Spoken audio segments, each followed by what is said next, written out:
The boot struck her stomach with such force that Aria Sterling collapsed onto the marble floor, gasping for air that wouldn't come.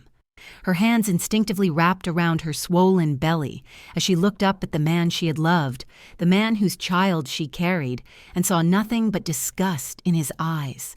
Julian Sterling stood over his pregnant wife in the grand foyer of their mansion, his mother watching from the staircase, with trembling hands clutching talismans and red prayer beads. The rain hammered against the windows like 1,000 desperate fists, and Aria knew with absolute certainty that this was the night her life would end or begin. But to understand how a pregnant woman ends up beaten and discarded on a freezing winter night, you need to understand the fear that poisoned everything long before she ever got that first kick. If you've ever wondered how far fear can drive people to destroy the innocent, stay with me. Because what you're about to witness will make you question everything you thought you knew about family, fortune, and the lies we tell ourselves to sleep at night. Hit that subscribe button right now and stick with me till the end. 6 months earlier, Lady Catherine Sterling canceled a board meeting that would have secured a $2 billion merger. The reason? A blackbird had struck the glass window of her study that morning. To the executives waiting in the conference room, it was madness. To Catherine, it was survival. She had learned long ago that wealth could not protect against fate. Her husband had died of sudden heart failure 3 years prior, collapsing in this very mansion despite access to the best doctors money could buy. Since that day, Catherine had stopped trusting science and started trusting signs. The mansion itself had become a monument to her terror. Red strings crisscrossed doorways according to ancient rituals, talismans hung in every corner, blessed by priests from 7 different religions. Wards were carved into baseboards where no guest would ever see them. Catherine Sterling commanded a corporate empire worth billions, but she could not command the universe to spare her from loss. So she tried to negotiate with it instead. That was when Silas entered her life. He arrived on a Thursday afternoon, recommended by a friend who whispered that he had seen things, prevented disasters, saved families from ruin. Silas was 50 years old with silver streaked through his dark hair and eyes that seemed to absorb light rather than reflect it. He did not dress like a fraud. He dressed like a consultant. Expensive suit, leather briefcase, the quiet confidence of someone who knew exactly how valuable his services were. Catherine met him in her private study, the one room in the mansion where even her son Julian was not permitted without invitation. Candles flickered despite there being no draft. Silas sat across from her and did not waste time with pleasantries. "Your family is under attack," he said, his voice low and certain. "I can feel it the moment I walk through the door." Catherine's breath caught. "What kind of attack?" "The kind that comes from within, a threat to your bloodline. A girl child is coming, Lady Sterling, and she will rot your fortune from the inside out, just as decay took your husband's heart." The words landed like stones in deep water. Catherine had been having nightmares about exactly this, a faceless girl standing in the mansion, and everything around her crumbling to dust. She had dismissed it as grief, as paranoia, but here was a man she had never met, speaking her deepest fears aloud. "What do I do?" she whispered. Silas leaned forward. "You protect your legacy, whatever it takes." What Catherine did not know was that Silas had a daughter, and his daughter was far more dangerous than any prophecy. Sienna was 25 years old, elegant in the way that made people forget she was listening. She had her father's eyes and none of his pretense of mysticism. Sienna did not believe in spirits or omens. She believed in patterns. She believed that people were systems waiting to be exploited, and Lady Catherine Sterling was a system running on pure fear. She had studied Catherine for months before Silas ever made contact. She watched her cancel business trips over horoscopes, observed her obsession with producing a male heir to carry the Sterling name forward. Sienna understood that Catherine's superstition was not stupidity, it was trauma. and trauma could be weaponized. The plan Sienna designed was not emotional, it was tactical. Aria Sterling, Julian's wife, was 5 months pregnant, young, hopeful, deeply in love with a man who had already started to feel trapped by domesticity. Aria had grown up with her brother Leo in a modest home, are raised by parents who died too young from heart conditions that went untreated until it was too late. She had learned early that life was fragile, that love was the only currency that mattered. When Julian proposed, she thought she had found the love of his life. Unbeknownst to her, she had walked into a trap. The ultrasound appointment was routine. Aria lay on the examination table, gel cold on her belly, watching the grainy black and white images flicker across the screen. The sonographer, a woman named Dr. Patel, moved the wand slowly, her expression unreadable. "Is everything okay?" Aria asked, her voice laced with concerns. Dr. Patel glanced at her, then back at the screen. "I need to take some additional measurements. Just stay still." What Aria could not see was the envelope of cash that had been delivered to Dr. Patel's home the night before. What she didn't know was that she was carrying dichorionic twins, one positioned anteriorly and visible, the other tucked deep posteriorly, hidden unless you knew to look for it. What she didn't understand was that Dr. Patel was being paid to see only what was asked of her. The report came back cold and clinical. Single female fetus, high-risk uterus with undeniable complications. Aria read it 3 times, her hands shaking. A girl. She was having a daughter. Julian had mentioned once casually that his mother hoped for a grandson. But surely that didn't matter. Surely he would love their child regardless. She called him immediately. "Julian, I got the results." There was a pause on the other end. And? "It's a girl." She tried to sound happy, but his silence made her voice crack. "Isn't that wonderful?" "I'll be home late tonight," he said, and hung up. Sienna was already in Catherine's study when Julian arrived home that evening. She had delivered the ultrasound report personally, her face arranged in perfect sympathy. "Lady Sterling," Sienna said softly, placing the papers on the desk, "I'm so sorry to bring you this news, but you need to see what the doctors found." Catherine's hands trembled as she read. Female fetus, high-risk pregnancy. The words blurred together, but one phrase stood out. Undeniable complications. Silas appeared in the doorway as if summoned. "This is the sign I warned you about," he said. "The girl child. She will drain your son's vitality just as your husband's heart was drained. This pregnancy is not a blessing, Lady Sterling. It is a curse, manifesting in flesh." "No," Catherine whispered, but her voice had no strength behind it. "Your son is hypnotized," Silas continued. "I can see it in his aura. The woman is pulling him away from his destiny, from his responsibility to carry your legacy forward. If this child is raised under your roof, everything you have built will crumble overnight." Julian stood in the hallway listening. He had been seeing Sienna for 2 months. It had started innocently, or so he told himself. A conversation at a charity gala, coffee next week, then dinners, then hotel rooms. Sienna made him feel alive in ways Aria no longer could. Aria's pregnancy has brought him enormous responsibilities and has been the end of his freedom. Or so he justified his affairs with Sienna. When he walked into his mother's study, Sienna met his eyes for just a moment. A flicker of something that might have been triumph. "Julian," Catherine said, her voice breaking, "we need to talk about your wife." What followed was not a conversation. It was a trial, a sentencing, a condemnation built on lies that everyone in that room wanted to believe. Catherine spoke of bloodlines and curses and spiritual attacks. Silas spoke of prophecies and doom. And Julian, weak and desperate for permission to abandon his responsibilities, spoke of nothing at all. He simply nodded.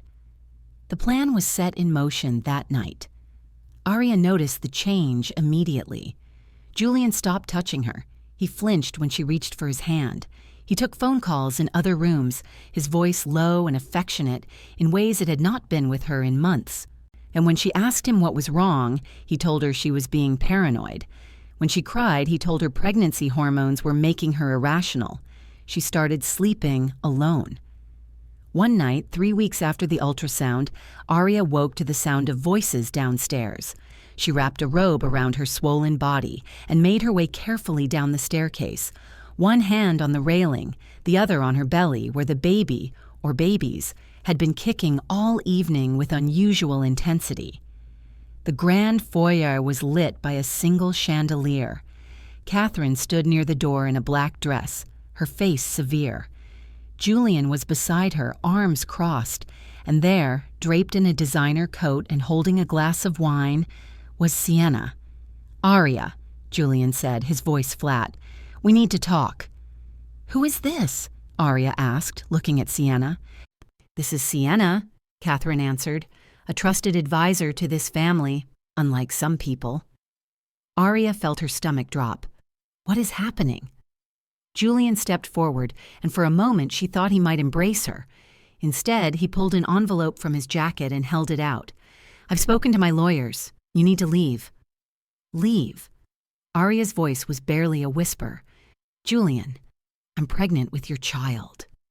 "A child this family does not want," Catherine said coldly. "A daughter who will bring nothing but misfortune. You were told the risks. You were told the complications. And yet you insist on continuing this doomed pregnancy." "Doomed?" Aria looked between them, her heart hammering. "What are you talking about? Our baby is healthy. The doctors said—" "The doctors said it's high risk," Julian interrupted. "And my mother's spiritual advisors have confirmed what we already suspected. This pregnancy is a threat to our family." Aria started to cry. "Please, Julian, please, just feel her kick. Feel your daughter move. You'll see. You'll understand." She reached for his hand, tried to place it on her belly. Julian recoiled as if she had burned him. And then, in a moment that would replay in Aria's mind for the rest of her life, he struck her. The kick landed just below her ribs, the force of it knocking her backward. She hit the marble floor hard, her head cracking against the stone. Pain exploded through her body, white-hot and all-consuming. She curled instinctively around her belly, sobbing, trying to protect the life inside her from the people who should have been protecting them both. "Guards, get her out," Catherine ordered, her voice shaking but resolute. "Now." The guards marched in a row and grabbed Aria, pulled her to her feet. She tried to fight, tried to scream, but the pain made her weak. Her phone was taken, her wallet, her identification. The security guards who had always smiled at her in the mornings now dragged her toward the door with blank eyes. "Please," Aria begged, looking back at Julian. "Please don't do this. I love you. We can fix this." Julian turned away. The front door opened, and freezing rain poured in. Aria was shoved out into the storm, the cold biting through her thin robe immediately. She fell to her knees on the wet pavement, her whole body shaking. Behind her, she heard the sound of heels on marble. She turned to see Sienna walking toward the door, Catherine welcoming her inside with open arms. "Now you'll be comfortable in the east wing," Catherine said softly. "Julian will show you to your room." The door slammed shut. The mansion lights blazed warm and golden through the windows, and Aria knelt in the rain, hand pressed to her belly, whispering the only words that felt true. "No one will ever decide how I live again." The city swallowed Aria completely. In the days that followed, she learned what it meant to be erased. No bank accounts, no credit cards, no identification. The clothes on her back were the only things she owned, and they were soaked through from that first night in the rain. She walked until her feet bled, searching for shelter, for safety, for any shred of human kindness in a world that suddenly felt designed to destroy her. She found a women's shelter on the east side, a building that smelled of disinfectant and desperation. The woman at the intake desk looked at Aria's belly, then at her bruised face and asked no questions. She was given a bed, a thin blanket and a meal that tasted like cardboard but filled the screaming emptiness in her stomach. At night, Aria lay awake feeling the babies move, because she knew now that there were two. The kicks came from different angles, different rhythms. One was gentle, almost tentative. The other was forceful, demanding attention. She pressed her hands to her belly and whispered to them in the dark. "I will protect you," she said. "I don't know how yet, but I will." During the day, she worked. A diner hired her to wash dishes, paying cash under the table. The tasks were inconvenient, standing for 10-hour shifts, while her back screamed and her ankles swelled. But she needed money. She needed to eat well. She needed to survive long enough to bring her children into a world that might be kinder than the one she had known. The other workers stared at her belly. It was enormous now, far larger than a single pregnancy should be. One of the waitresses, an older woman named Gloria, had pulled her aside during a break. "Honey," Gloria said gently, "have you seen a doctor?" "I can't afford one," Aria admitted. "That baby looks like it might be twins, or more. You need medical care." "I know," Aria's voice cracked. "I know I do." She tilted her face to force back the tears laced on her eyes. "Take this." Gloria pressed a crumpled $20 bill into her hand. "It's not much, but it's something." Aria cried in the bathroom for 15 minutes after that. Such acts of kindness feel like a miracle now. But across the city, in a world Aria thought had forgotten her, someone was searching. Leo had been dead for 6 years. At least that's what the military records said. Killed in action during a classified operation in Eastern Europe. Body unrecoverable. Family notified. Case closed. Aria had mourned him. You had stood beside their parents' graves and felt like she was burying her entire family in 1 year. Except Leo never dies. He'd been recruited into private military intelligence, running operations so classified that existence itself became a liability. His identity was erased, his records falsified, his life rewritten. For years, he moved through shadows, extracting assets, gathering intelligence, doing works that the government could never acknowledge in public. But when the mission ended and he was offered a return to normal life, Leo chose something different. He had seen too much, knew too many people who fell through the cracks of official systems. So he built his own network, a private intelligence operation dedicated to finding the missing, the trafficked, the deliberately erased. He used skills learned in dark rooms and dangerous countries to hunt for people society had decided did not matter, and he never stopped looking for his sister. When their parents died, Aria had been 18 and Leo 22. He had held her at the funeral, promising he would always protect her. Then 6 months later, he was gone, disappeared into a war that had no name. Aria had gotten married to Julian 2 years after, thinking she needed stability, safety, hoping he would fill the void her family had left. Leo had been tracking her ever since his return, quietly, carefully through databases and social networks and financial records. He knew she had married into the Sterling family. He knew she was pregnant. And then 3 weeks ago, he knew she had disappeared. Every credit card, frozen. Every bank account, emptied. Yeah, every digital trace, gone. Leo recognized the pattern. Someone had erased her deliberately, and when people were erased, they either died or they fell into the margins where only people like him knew to look.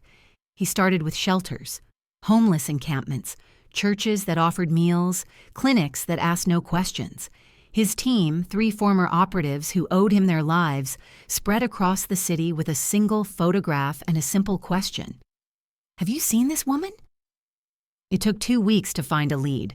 A waitress at a diner remembered a pregnant woman washing dishes, belly huge, face haunted. Leo arrived at the diner the next day, showed Aria's photo to the owner. "She quit 3 days ago," the owner said. "Said she wasn't feeling well." "Where did she go?" "How should I know? I run a diner." "Not a charity." Leo slipped $200 across the counter. "Think harder." The owner pocketed the money. "She mentioned a shelter. St. Mary's, I think. On the 8th. Leo was out the door before the man finished speaking. St. Mary's was overflowing. Budget cuts had reduced capacity, and winter had increased demand. Women slept in hallways, in storage rooms, anywhere there was space. Leo walked through, showing Aria's photo, getting head shakes and suspicious looks until he reached the common room. A woman named Gloria was pouring coffee. She looked at the photo and her expression shifted. "That's Aria," she said quietly. "She's not here anymore." "Where is she?" "I don't know. She went into labor 2 nights ago, collapsed right there." Gloria pointed to a spot near the door.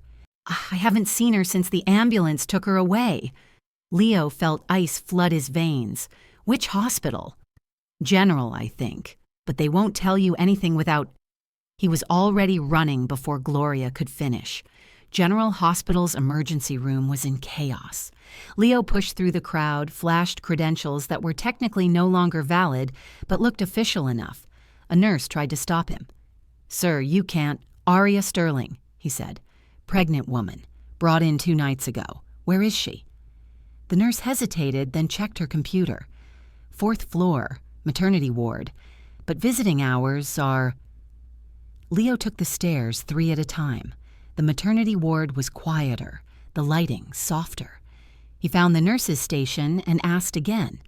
The nurse on duty looked at him with tired eyes. Aria Sterling gave birth via emergency C-section 36 hours ago," she said. "Twins. She's in recovery." Leo felt his knees nearly buckle. "Can I see her?" "Are you family?" "I'm her brother." The nurse's expression softened. "Room 412. But she's been through hell. Be gentle." Leo walked down the hallway, his heart pounding harder than it had in any combat situation. He had been trained to stay calm under fire, to make decisions when death was imminent, but nothing had prepared him for this. He pushed open the door to room 412. Aria was asleep, her face pale against the white pillow. Her hair was matted with sweat. Dark circles shadowed her eyes. But in the small bassinet beside the bed, 2 tiny infants slept, wrapped in hospital blankets. Leo approached slowly, afraid to wake her. He looked down at the babies, and a girl with a tiny tuft of dark hair, a boy with Aria's delicate features. They were impossibly small, impossibly fragile. "Leo?" He turned. Aria was awake, staring at him with wide eyes filled with disbelief. "You're alive," she whispered under a weak smile. "My brother is alive." Leo crossed the room in 2 strides and pulled her into his arms, careful not to hurt her. Aria sobbed against his chest, 6 years of grief and terror and loneliness pouring out in broken gasps. "I thought you were dead," she choked out. "I thought I was alone." "Never," Leo said, his own voice breaking. "I have been looking for you since the day I came back. I swear to God, Aria, I have been looking." She pulled back, searching his face. "How did you find me?" "I never stopped searching." He glanced at the babies. Twins?" Aria nodded, fresh tears streaming down her face. "A girl and a boy. They told me it was only one. They lied to me, Leo. They manipulated everything so Julian and his mother would throw me out." "Who did?" "I don't know, but I will find out." Her voice hardened with something Leo recognized, rage, the kind that burned cold and lasted forever. "And when I do, they will answer for it." Leo sat on the edge of her bed, rubbing her palm gently. "You'll tell me everything. But first, I need you to relax.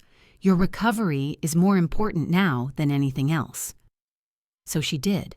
She nodded and went back to sleep with a newfound hope and a heart healing so fast. That night she told him everything: the ultrasound, the lies, the prophecy, the kick, the rain, every detail that had been carved into her memory like scars. When she finished, St. Leo's jaw was tight enough to crack teeth. "I'm going to destroy them," he said quietly. "I plan on it." Aria looked at her children. "First, I need you to make me disappear." "What?" Yes, I want to be completely invisible, new identity, new records, everything.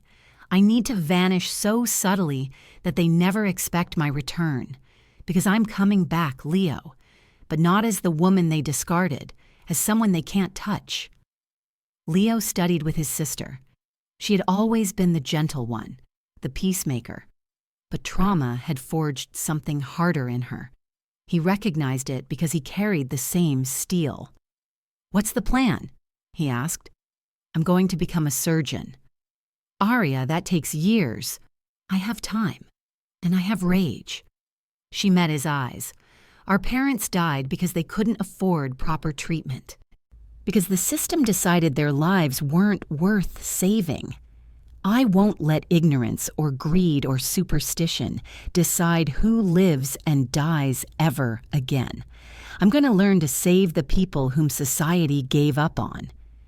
Leo was quiet for a long moment. Then he nodded. "I can get you new documentation, scholarships, references, everything you need, but it won't be easy." "Nothing worth doing is." That night, Aria held her children and made them a promise. She would give them a life built on truth, not lies, on science, not fear, on discipline, not superstition. And when the time came, she would teach them that the only legacy worth having was the one you built with your own hands. If you're still watching, you understand something important. This isn't just a story about revenge. Oh, it's about what happens when you take everything from someone and they refuse to stay buried. Stay until the end, because what Aria builds is going to shake that family to its core.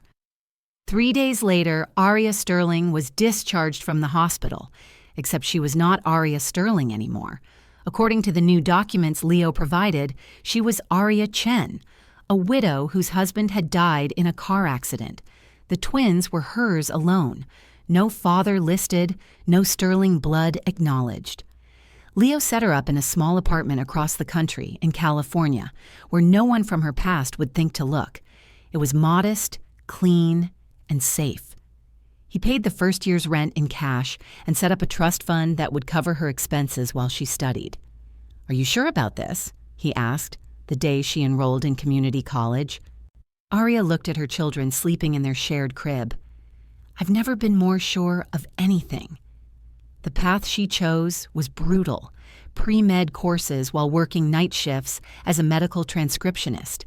18-hour days, 4 hours of sleep. Her children were raised between textbooks and hospital cafeterias. But Aria had learned something in that mansion, in that shelter, on those freezing streets. Comfort is a trap. Discipline is freedom. She finished her undergraduate degree in 2.5 years, top of her class, full scholarship to medical school. The professors asked how she did it, juggling single motherhood with perfect grades. "I don't have a choice," she told them. "Failure isn't an option when people's lives depend on you." She specialized in cardiothoracic surgery, the field where her parents might have been saved if they had access, if they had money, if the system had cared. She became obsessed with the heart, with its rhythms and failures, with the thin line between life and death that could be controlled if you had the skill and the will to intervene. Her colleagues called her the scalpel queen, not because she was cruel, but because her precision was legendary, the way she treats every case study like it's her last. She never let emotion cloud her judgment. But they did not know that every surgery was personal. Every patient was her parents. Every success was proof that discipline always wins over fear and superstitions. Meanwhile, in the Sterling mansion, the empire was rotting from within.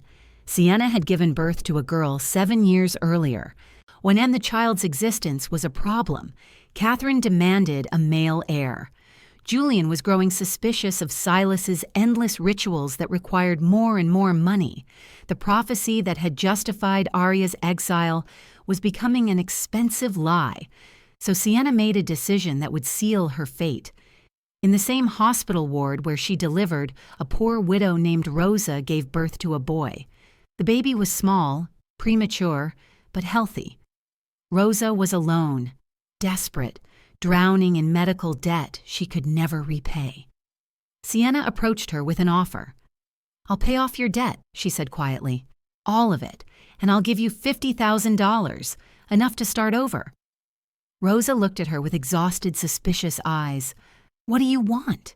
"A trade, your son for my daughter." "You're insane." "I'm practical." Sienna leaned closer. My family needs a boy. You need money to survive. The babies are the same age, born in the same week. No one will ever know." "I could never." "You'll see him again. I promise. When he's older, I'll arrange visits. You'll be his godmother. But right now, you need to survive, and I need to secure my position. This helps us both." Rosa looked at her newborn son, then at the debt paperwork that would follow her for decades, then back at Sienna. "Swear to me he'll be safe. He'll live in a mansion. He'll have everything." The swap was made in the early morning hours when the nurses changed shifts. Paperwork was altered. Records were falsified. Sienna left the hospital with a boy, and Rosa left with a girl and a wire transfer that cleared her debts. But nature is against the unfaithful, only if they know. The boy, who Sienna named Alexander, developed complications early. First, hearing loss in his left ear. Then at age 4, signs of cardiomyopathy, the same condition that had killed Julian's father. Catherine poured money into specialists, into treatments, into Silas's rituals. Nothing worked. Alexander grew weaker, and Julian, watching his supposed son struggle, felt guilt he could not name. "This is the curse," Catherine whispered. "The girl child brought this into our bloodline." Except the girl child was 3,000 miles away, becoming the kind of surgeon who could save Alexander's life. 7 years had passed since that freezing night in the rain. 7 years since Aria had been kicked to the ground and left to die. 7 years of building something that could not be taken away. Dr. Aria Chen was now one of the most sought-after cardiothoracic surgeons in the country. At 33, she had performed over 200 successful heart surgeries, published research that changed treatment protocols, and trained under the best in the field. Hospitals competed for her. Patients flew across the world to be under her care. Her children, Lily and Marcus, were 7 years old now, bright, curious, raised on the principle that knowledge applied with discipline is power. They did not know about the mansion or the family that had rejected them. They knew only that their mother was brilliant, demanding, and utterly devoted to making sure they understood that fear is a choice. "Why do you work so much, Mom?" Lily asked one evening as Aria reviewed surgical notes at their kitchen table. Aria looked up at her daughter, seeing Julian's eyes staring back at her. "Because people's lives depend on me being efficient, not just good. And because I want you to see that you can build anything you want if you're willing to work for it." Marcus, who had been drawing in the corner, spoke up. "Uncle Leo says you're the best surgeon in California." "Uncle Leo is biased," Aria smiled, "but I'm working on being the best in the country." Leo visited often. He had become a permanent fixture in their lives, the father figure the children had never known they were missing. One, he taught Marcus chess and Lily self-defense. He told them stories about their grandparents, about love, loss, and resilience. And when Aria had nightmares about marble floors and freezing rain, Leo is always there for her. "It is time," he told her one night while the children were asleep. "I've been tracking the Sterlings. Catherine's sick, heart failure. She needs surgery." Aria's hand stilled on her coffee cup. "How sick?" "Valve replacement. Complex. High risk." Leo leaned forward. "And guess who's the only surgeon in the country with a perfect success rate on that particular procedure?" Aria felt something cold settle in her chest. Not fear, certainty. "Me. They're desperate. Julian's company is hemorrhaging money. They've spent hundreds of thousands on Silas's rituals. The boy, Alexander, is dying too. Same condition. And they need you." "Does Julian know who I am?" "Not yet. You're Dr. Chen now. Different name, different life. He has no reason to connect you to the woman he discarded." Aria stood and walked to the window, looking out at the California skyline. Somewhere across the country, Aria Sterling was dying. The woman who had called her pregnancy a curse, who had blessed the boot that struck her belly, who had chosen superstition over humanity. "Set up the consultation," Aria said quietly. "Tell them Dr. Chen will see them." Leo stood. "Are you sure? Once you do this, there's no going back." Aria turned to face him. "I've been going back to that night for 7 years. It's time they came to me." The call came 3 days later. Julian Sterling himself, voice tight with desperation. "Doctor, the Chen secretary scheduled the consultation for the following week. Lady Catherine would fly to California, all expenses paid, whatever the cost." Aria prepared the way she prepared for any surgery, methodically. She reviewed Catherine's medical records, noting the valve degradation, the weakened cardiac muscle, the dangerous rhythm abnormalities. She studied the case from every angle, identifying the exact approach she would take. But this was not just a surgery. This was a reckoning.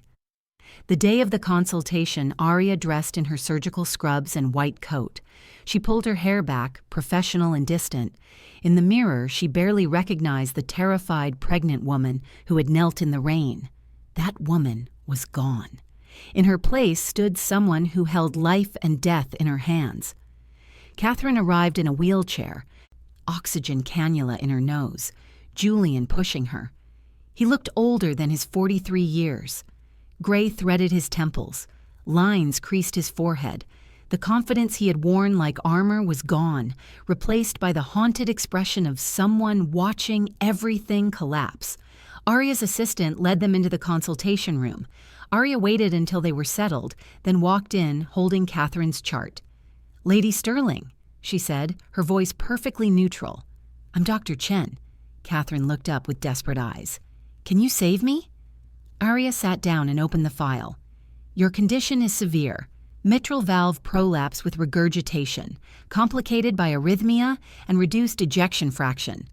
You need a valve replacement, possibly a repair to the left ventricle, and careful management post-op to prevent failure."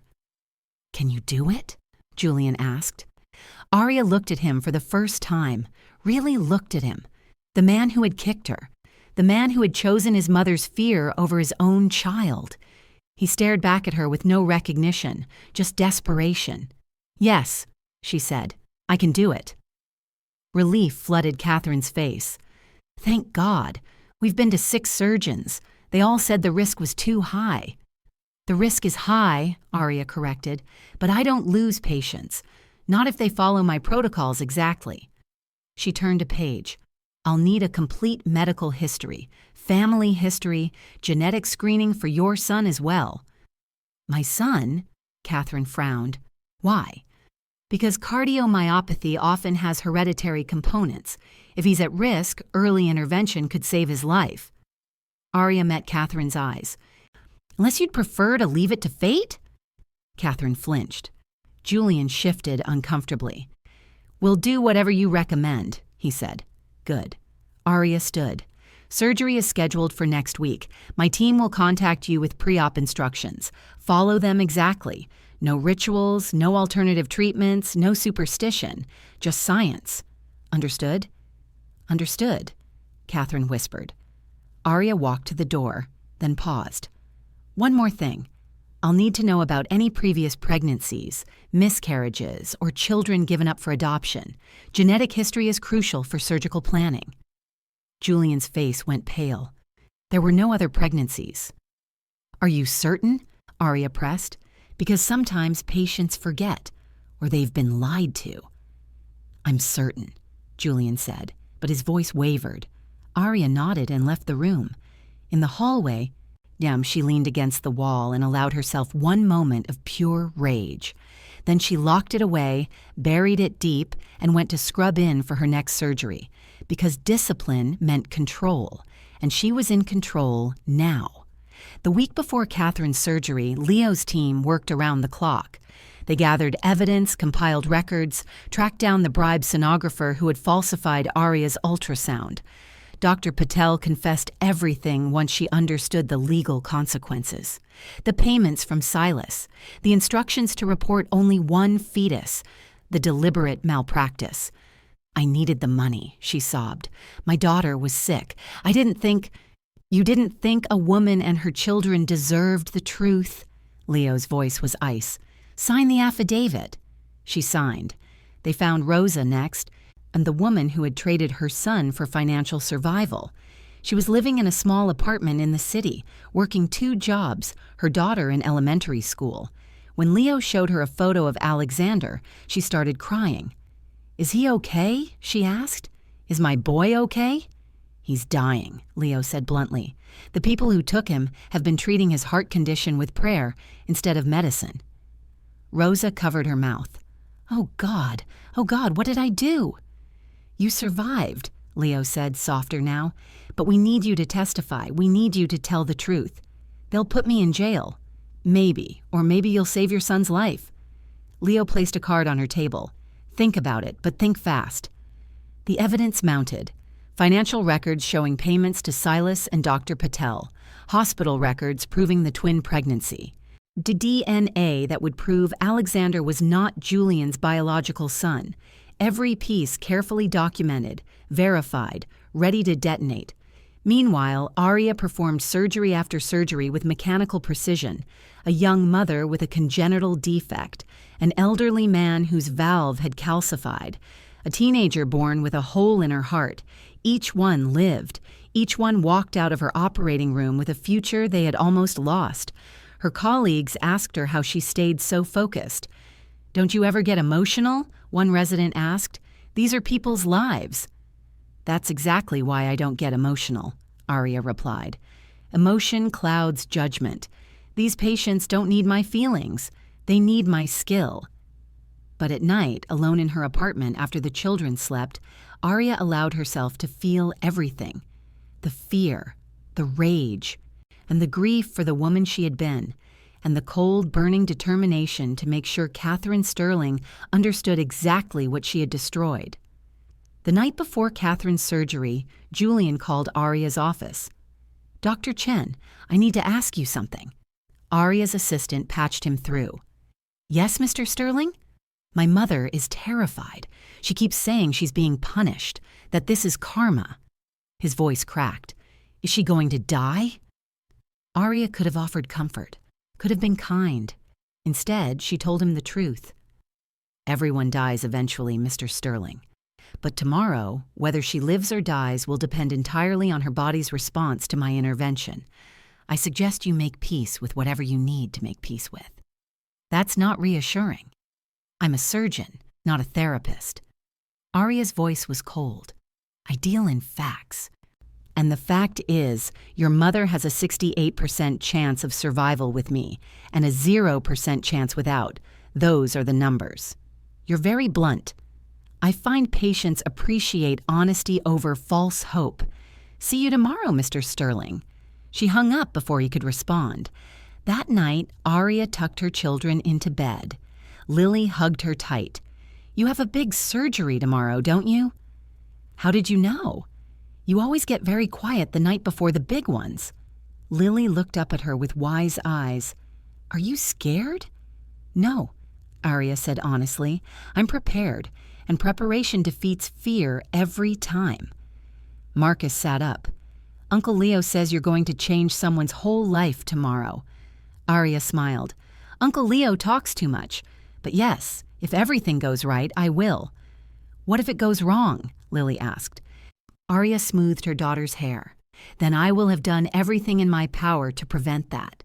That's all anyone can do. Try their absolute best and trust the process." After they fell asleep, Aria stood in their doorway watching them breathe.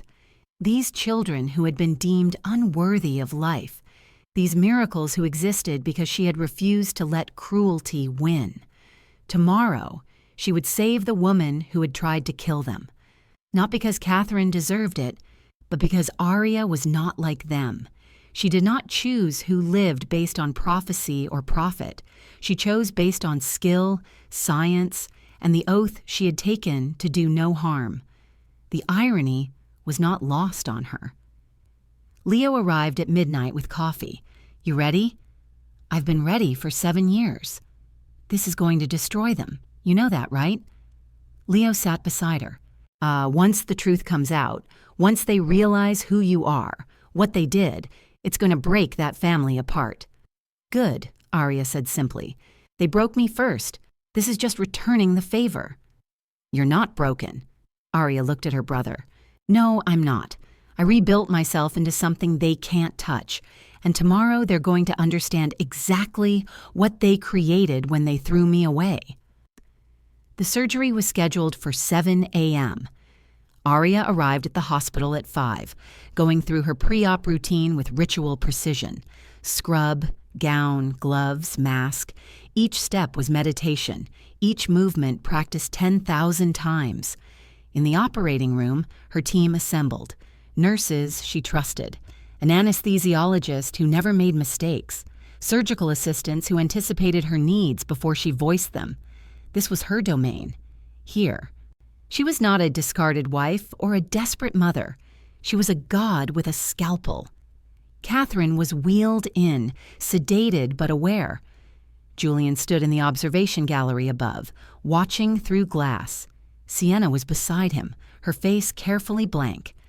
Aria approached the table and looked down at Catherine's face, the woman who had believed in curses more than children, who had let fear guide every decision, who was now completely at Aria's mercy.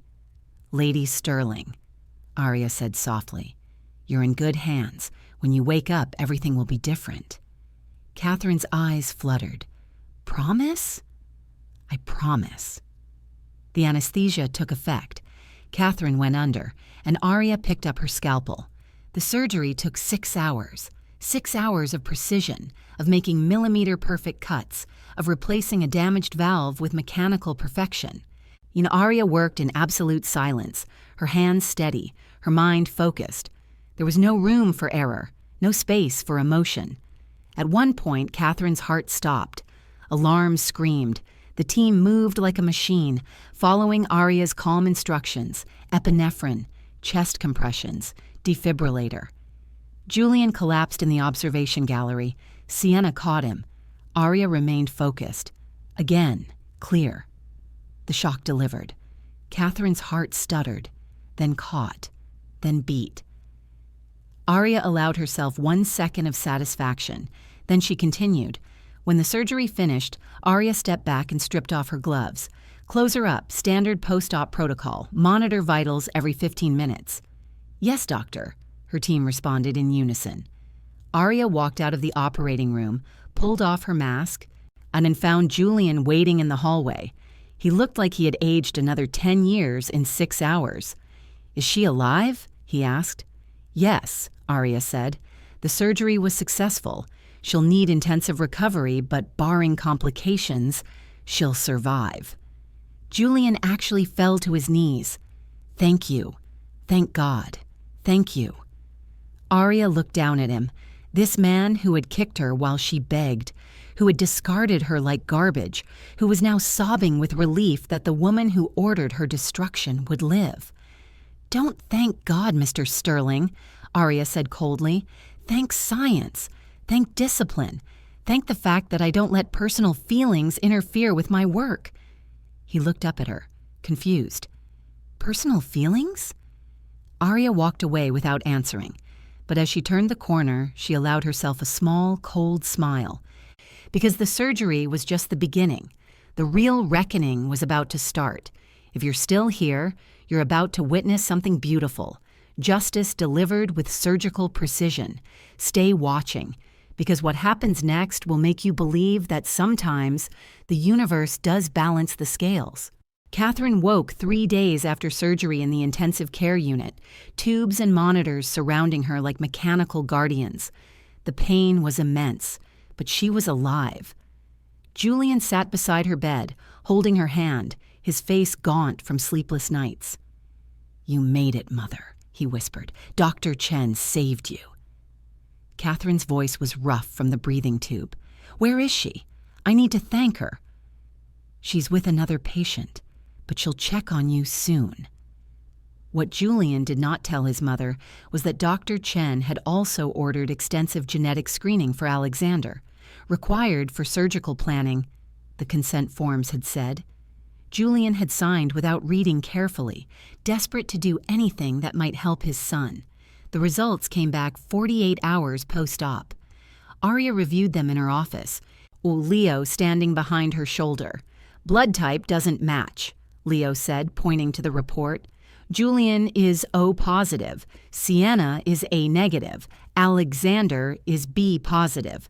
Genetically impossible," Aria confirmed. "And look at this, the genetic markers for cardiomyopathy, not present in Julian's family line, but present in another family entirely." "Rosa's family," Leo finished, "the woman who gave up her son." Aria closed the file. Time to have a conversation with the Sterlings. She scheduled a family meeting for the following morning. Catherine was out of ICU now, recovering in a private room. Julian brought Alexander, the 7-year-old boy with his mother's eyes and a stranger's genetics. Sienna arrived last, dressed immaculately, her expression carefully controlled.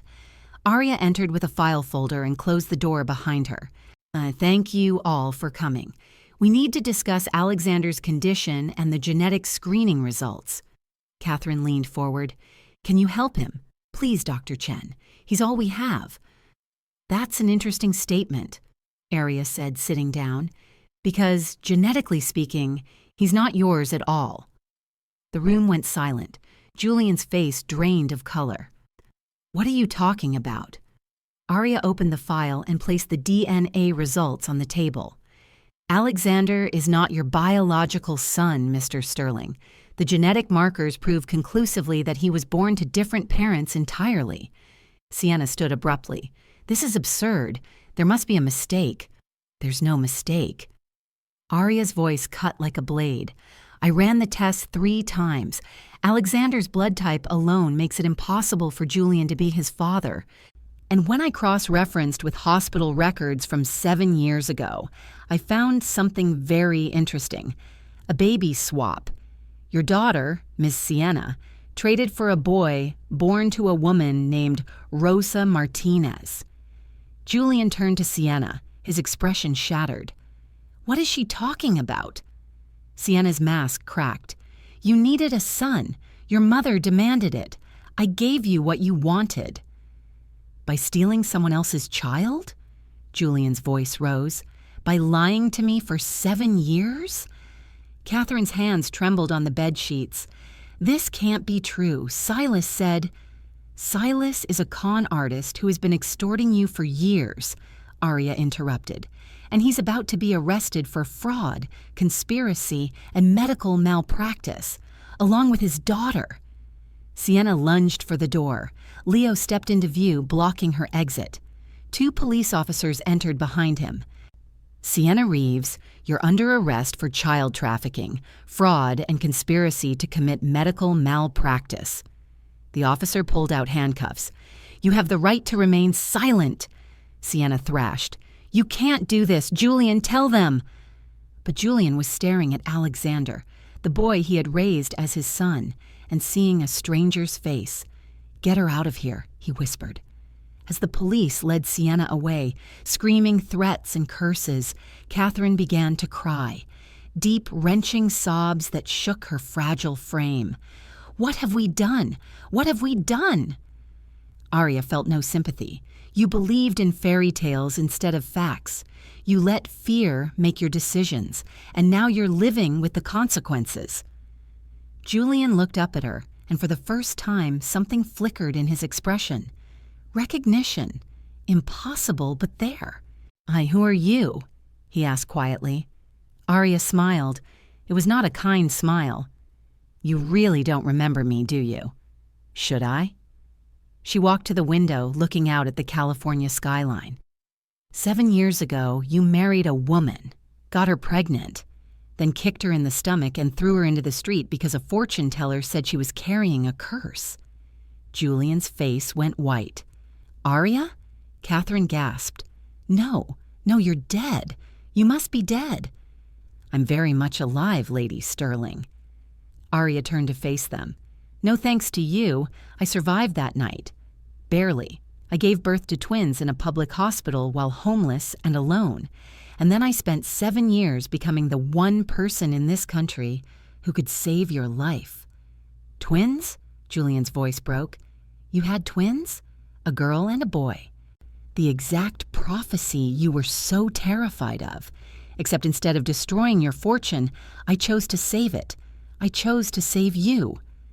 Aria's voice hardened. "Not because you deserve it, but because I'm nothing like you. I don't let fear decide who lives and dies." Catherine was sobbing openly now. "I'm so sorry. Oh God, I'm so sorry." "Your apology means nothing," Aria said flatly. "You can't undo what you did. You can't erase the terror, the hunger, the nights I slept in shelters wondering if my children would survive until morning. Your sorry doesn't bring back the 7 years you stole from us." Julian stood on shaking legs. "The children. Where are they? I want to meet them. I want to—" "You have no rights to them," Leo said from the doorway. "Legally, you abandoned your wife and unborn children. You have no claim, no custody. Nothing." "They're still my children," Julian shouted. "Are they?" Aria's voice was ice. "Because you didn't want them when they were in my womb. You didn't want them when you kicked me to the ground. You don't get to want them now just because it's convenient." Alexander, who had been sitting quietly through all of this, finally spoke. His voice was small, confused. "I don't understand. Who are you people talking about?" Aria's expression softened slightly as she looked at the boy, the child who was not Julian's son, but who had been raised in that house of lies and superstition. "You're not who they told you that you were," she said gently. "But that doesn't mean you're not loved. Your real mother has been looking for you, and she wants you back." "My real mother?" Alexander's eyes filled with tears. Julian reached for him. "Yo, Alexander, it's okay." "Don't touch him," Aria commanded. "You've done enough damage." The door opened, and a woman entered. Rosa Martinez, the mother who had given up her son for survival, who had lived with that guilt every day since. She saw Alexander and collapsed to her knees, sobbing. "My baby," she choked out, "my baby boy." Alexander stared at her. Then slowly he walked toward her. Rosa pulled him into her arms, and something in the boy's expression cracked open, as if he had always known, somewhere deep down, that something was wrong, that the love in that mansion was conditional, performative, built on fear rather than truth. He hugged her back. "Mom?" "Yes," Rosa whispered. "Yes, baby, I'm your mom. And I'm so sorry I let them take you." Julian watched his world collapse. And the woman he had discarded was alive, brilliant, powerful. The son he had raised was not his son. The fortune teller who had justified everything was a fraud. And his mother, the woman who had orchestrated it all, was crying in a hospital bed, saved by the very person she had tried to destroy. "What happens now?" he asked, his voice hollow. Aria picked up her file. "Now you live with the truth. Catherine recovers from surgery and hopefully learns that superstition nearly killed her. Alexander goes home with his real mother.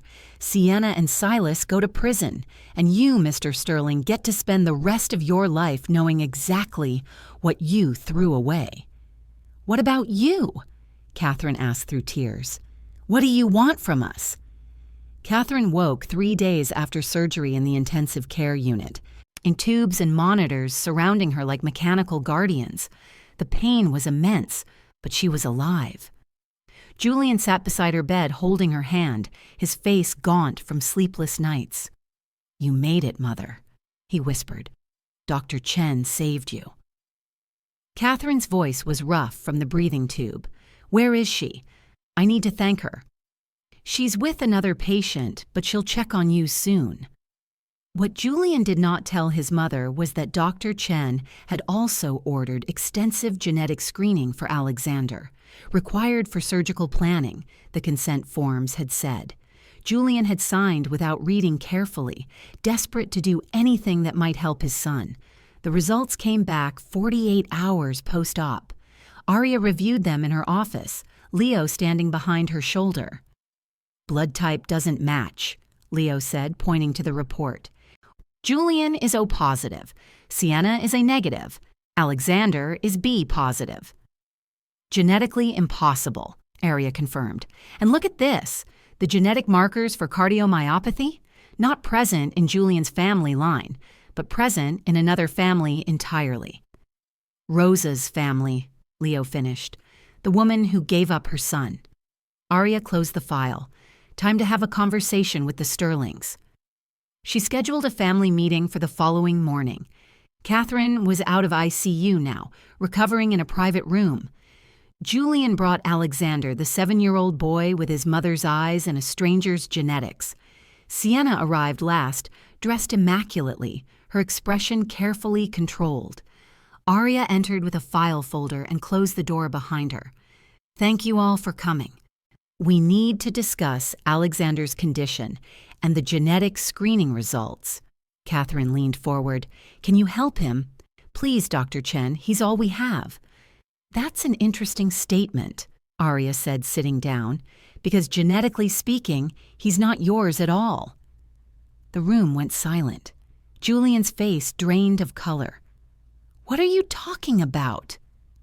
Aria opened the file and placed the DNA results on the table. "Alexander is not your biological son, Mr. Sterling. The genetic markers prove conclusively that he was born to different parents entirely." Sienna stood abruptly. "This is absurd. There must be a mistake." "There's no mistake." Aria's voice cut like a blade. "I ran the test 3 times. Alexander's blood type alone makes it impossible for Julian to be his father. Yeah, and when I cross-referenced with hospital records from 7 years ago, I found something very interesting, a baby swap. Your daughter, Ms. Sienna, traded for a boy born to a woman named Rosa Martinez." Julian turned to Sienna, his expression shattered. "What is she talking about?" Sienna's mask cracked. "You needed a son. Your mother demanded it. I gave you what you wanted." "By stealing someone else's child?" Julian's voice rose. "By lying to me for 7 years?" Catherine's hands trembled on the bedsheets. "This can't be true. Silas said—" "Silas is a con artist who has been extorting you for years," Aria interrupted, "and he's about to be arrested for fraud, conspiracy, and medical malpractice, along with his daughter." Sienna lunged for the door. Leo stepped into view, blocking her exit. 2 police officers entered behind him.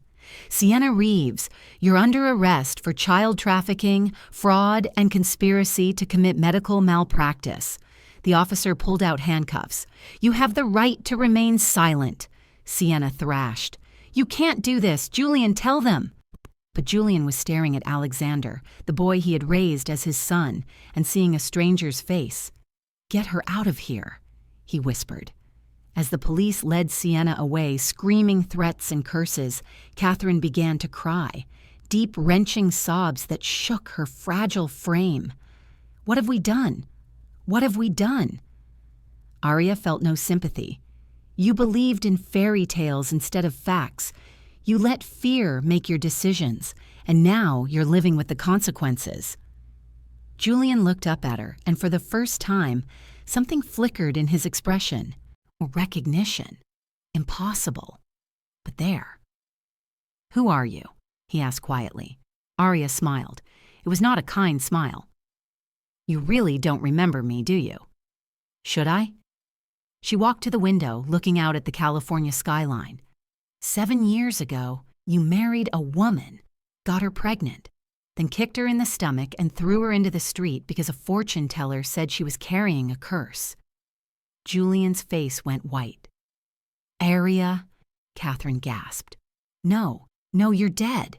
You must be dead." "I'm very much alive, Lady Sterling." Aria turned to face them. No thanks to you.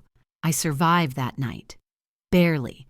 I gave birth to twins in a public hospital while homeless and alone. And then I spent 7 years becoming the one person in this country who could save your life. Twins? Julian's voice broke. You had twins?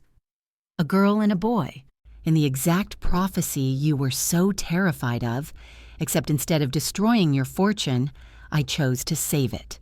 I chose to save you. Aria's voice hardened. Not because you deserve it, but because I'm nothing like you. I don't let fear decide who lives and dies. Catherine was sobbing openly now. I'm so sorry. Oh, God, I'm so sorry.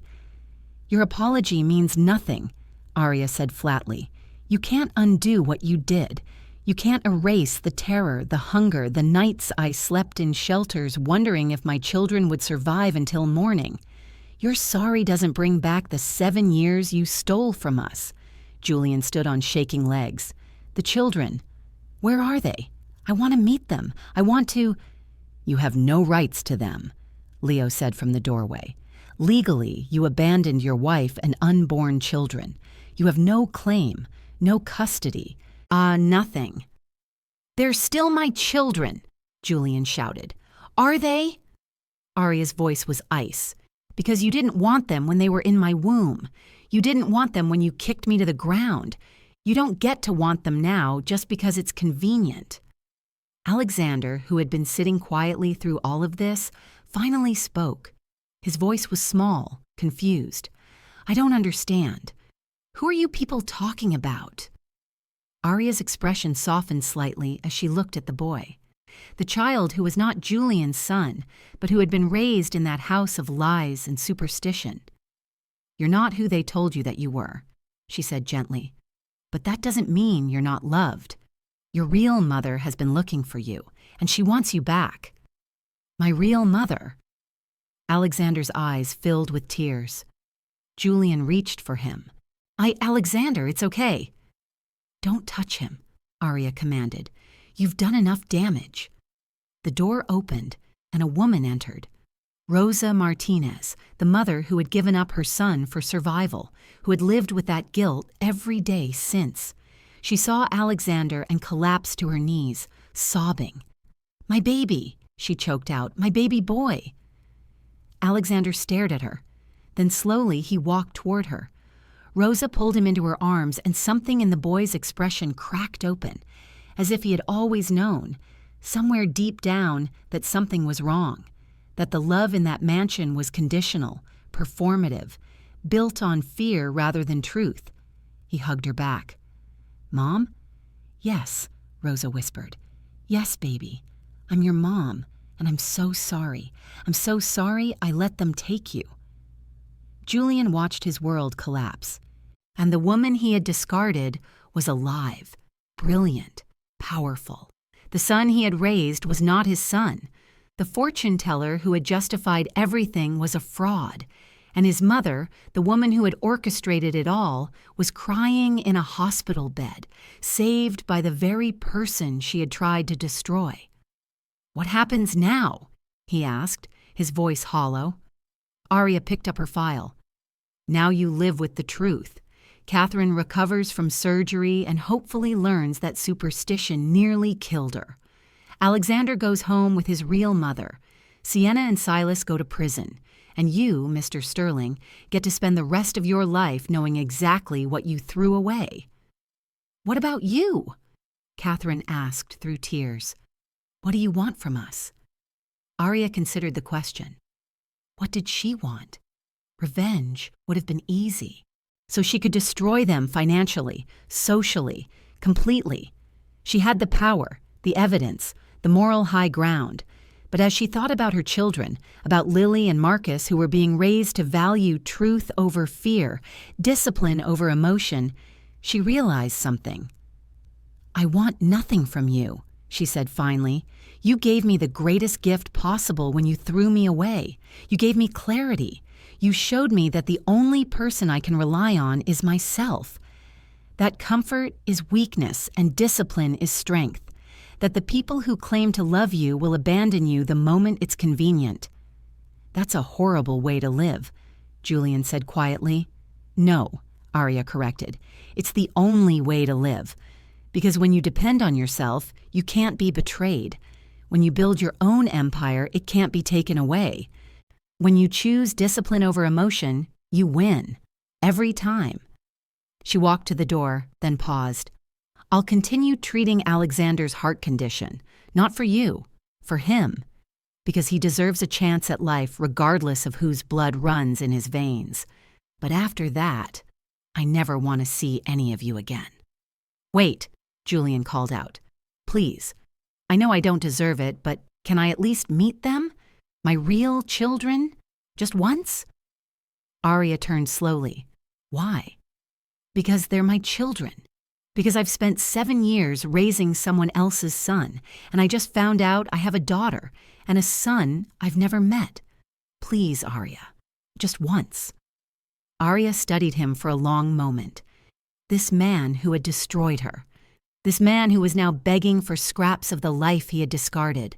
There was a part of her, a small, wounded part, that wanted to say yes, that wanted to believe people could change, could be redeemed.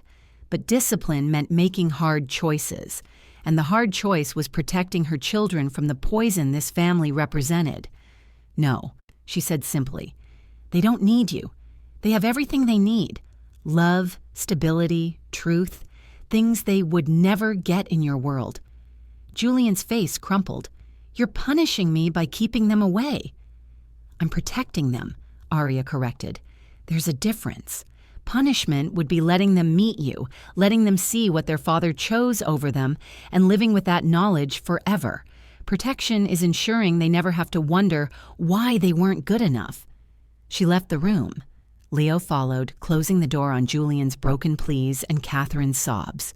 In the hallway, Aria leaned against the wall and allowed herself one moment of weakness.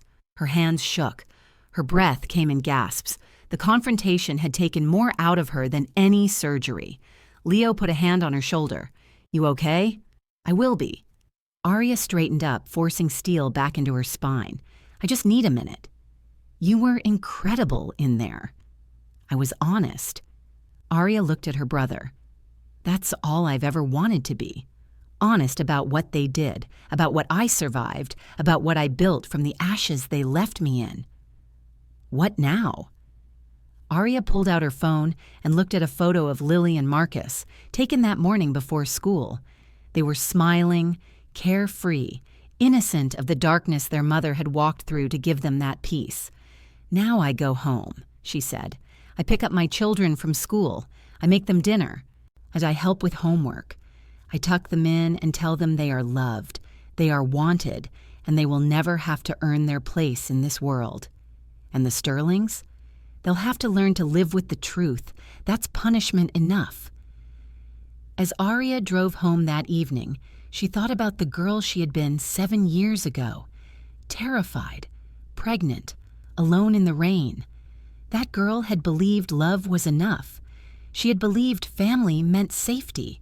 She had believed that if she was just good enough, kind enough, perfect enough, she would be protected. That girl was dead, and Aria had built herself on her grave. The woman she had become understood that love was conditional. That family could be the most dangerous trap. That perfection was a lie, but discipline was truth. She had learned to trust only herself, to rely on only her skills, on to build an empire that no one could steal. Some people would call that cynical. Aria called it survival. When she pulled into her driveway, Lily and Marcus ran out to meet her, their faces bright with joy. Mom, Uncle Leo said you saved someone's life today. Aria hugged them both, breathing in their shampoo-scented hair, feeling their solid warmth against her.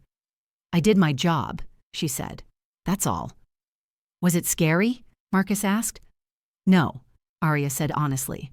I was prepared. And when you're prepared, nothing is scary. That night, after the children were asleep, Aria stood in her home office looking at the framed medical degree on her wall.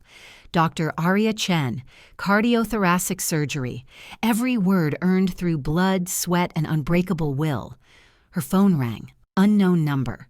She almost didn't answer, but something made her pick up. Doctor. Or Chen? A woman's voice, tentative. Speaking. This is Rosa Martinez. I just wanted to thank you for finding my son, for bringing him back to me. I don't know how to repay you. Aria sat down slowly. You don't owe me anything. I did what was right. Alexander told me you have twins, a boy and a girl. I do. I hope you tell them someday what you did, how you survived, because they should know they have a mother who is stronger than anything life threw at her. Aria's throat tightened. Maybe someday, when they're older. Dr. Chen, can I ask you something? Yes. Do you regret it? Saving Lady Sterling, after everything she did to you? Aria considered the question. Did she regret it? She had the power to let Catherine die, to refuse treatment, to claim the surgery was too risky. No one would have questioned her. No, and Catherine would have died never knowing that the woman she destroyed had become her only chance at survival. No, Aria said finally, I don't regret it, because the point was never to become like them. The point was to prove that I'm better, that I choose based on science, not revenge, that I save lives because that's what I trained to do, not because people deserve it. That's very noble. It's not nobility, Aria corrected. It's discipline. I made a choice 7 years ago to never let emotion drive my decisions again, and I kept that promise, even when it was hard, especially when it was hard. After she hung up, Aria opened her laptop and began typing, not medical notes this time, but a letter to her children, to be opened when they turned 18. Dear Lily and Marcus, she wrote, by the time you read this, you'll be adults. You'll have questions about your father, about why you never knew his family, about the choices I made. So let me tell you the truth, all of it, without filter or protection. Let me tell you about the night you were almost never born. And let me tell you how that night taught me the most important lesson I'll ever teach you. That the only person you can truly rely on is yourself. She wrote for hours, every detail, every moment, the mansion, the prophecy, the beating, the rain, the shelter, the birth, the 7 years of building herself into someone untouchable, the surgery, the revelation, the choice to save the woman who had tried to kill them, and at the end she wrote, I don't tell you this to make you afraid. I tell you this so you understand that fear is a choice. That discipline defeats chaos. Or that the people who seem the strongest are often the weakest, and that you, my beautiful children, were born from a love so fierce that it survived attempted murder, homelessness, and absolute abandonment. You are not accidents. You are not curses. You are proof that sometimes the universe gives you exactly what you need in the form of the worst thing that ever happened to you. I needed to lose everything to find out who I really was. And who I am is your mother, the woman who will never let anyone decide your worth, the woman who will teach you that sentiment is weakness and skill is power, the woman who loves you with a ferocity that terrifies me but will never let that love make me soft. Because soft people break, and we don't break, ever. 6 months passed. Catherine recovered fully from her surgery, though she moved through the world like a ghost now. The mansion felt different, emptier, haunted by truths that could not be unspoken. Silas was in prison serving a 15-year sentence for fraud and conspiracy. Sienna was in a women's correctional facility, her daughter in foster care, her future destroyed. And Julian stood in the ruins of everything he had known, trying to understand how he had become the villain of his own story. He started therapy, sold the company before it could collapse completely, donated most of what remained to organizations that helped homeless pregnant women. It would not undo what he had done, but it was something, an acknowledgement, a penance. His therapist asked him one day, What do you want? Julian? I want to meet my children, he said immediately. I want to apologize to Aria. I want to somehow make this right. You can't make it right, the therapist said gently. You can only accept that you were wrong and try to be better going forward. That's not enough. It's all you have. Julian began writing letters, long, detailed letters to Aria explaining everything. His weakness, his fear, his mother's manipulation, Sienna's seduction. He did not make excuses, but he tried to make her understand that he was not a monster, just a coward, and that he was trying, desperately, to become someone different. He sent the first letter. It came back unopened. He sent another. Same result. After the fifth returned letter, he stopped trying. Aria had made her position clear. When he was not welcome in her life or her children's lives. And maybe that was justice. Maybe the punishment for abandoning your family was living the rest of your life knowing they existed somewhere, thriving without you, never needing what you finally realized you wanted to give. Meanwhile, Aria's career reached new heights. She was recruited to head the cardiothoracic surgery department at one of the country's top hospitals. Her research on valve replacement techniques was published in major medical journals. She gave keynote speeches at conferences, trained the next generation of surgeons, saved hundreds of lives. And at home, she raised her children with the same precision she brought to her surgeries. Lily excelled in mathematics and showed early signs of scientific brilliance. Marcus loved literature and art, like spending hours drawing intricate images that told stories without words.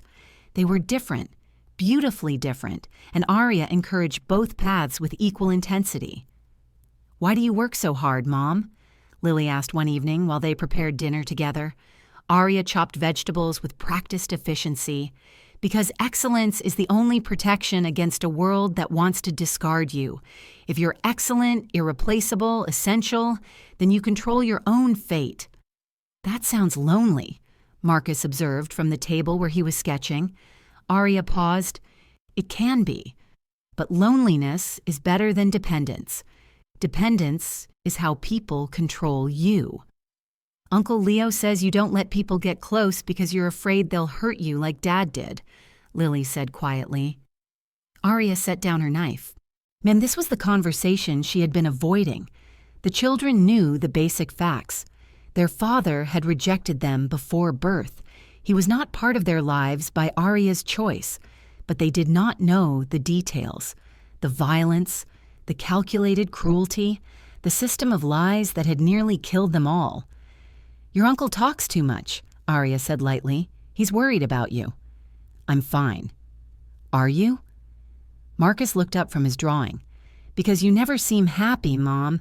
You seem successful, but not happy." Out of the mouths of children came truths adults spent fortunes avoiding. Aria sat down at the table with them.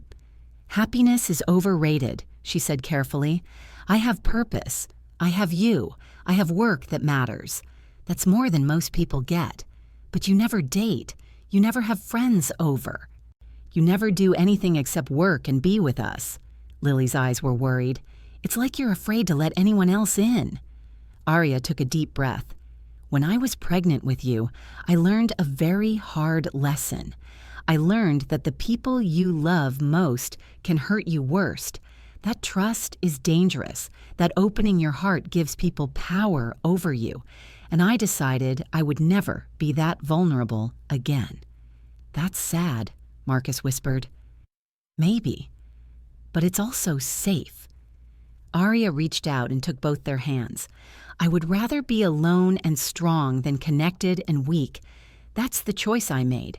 And it's kept us safe, kept us together, kept us thriving."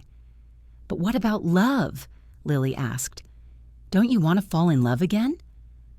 Aria thought about Julian, about the early days when she had believed his promises, trusted his declarations, thought that love was a shelter rather than a trap. "Love is conditional," she said. "People love you when you're useful, when you're convenient, when you fit their plans. The moment you become inconvenient, that love disappears. So no, I don't want to fall in love again. I want to be so strong that I never need to." The children exchanged glances. They were only 7, but they understood more than Aria gave them credit for. They saw their mother's armor. They saw how she kept the world at arm's length. And they worried, in the way children worry, that the lessons she was teaching them would make them hard instead of strong. That night, Leo came over after the children were asleep. He found Aria on the balcony staring out at the city lights. "You're raising them to be afraid," he said without preamble.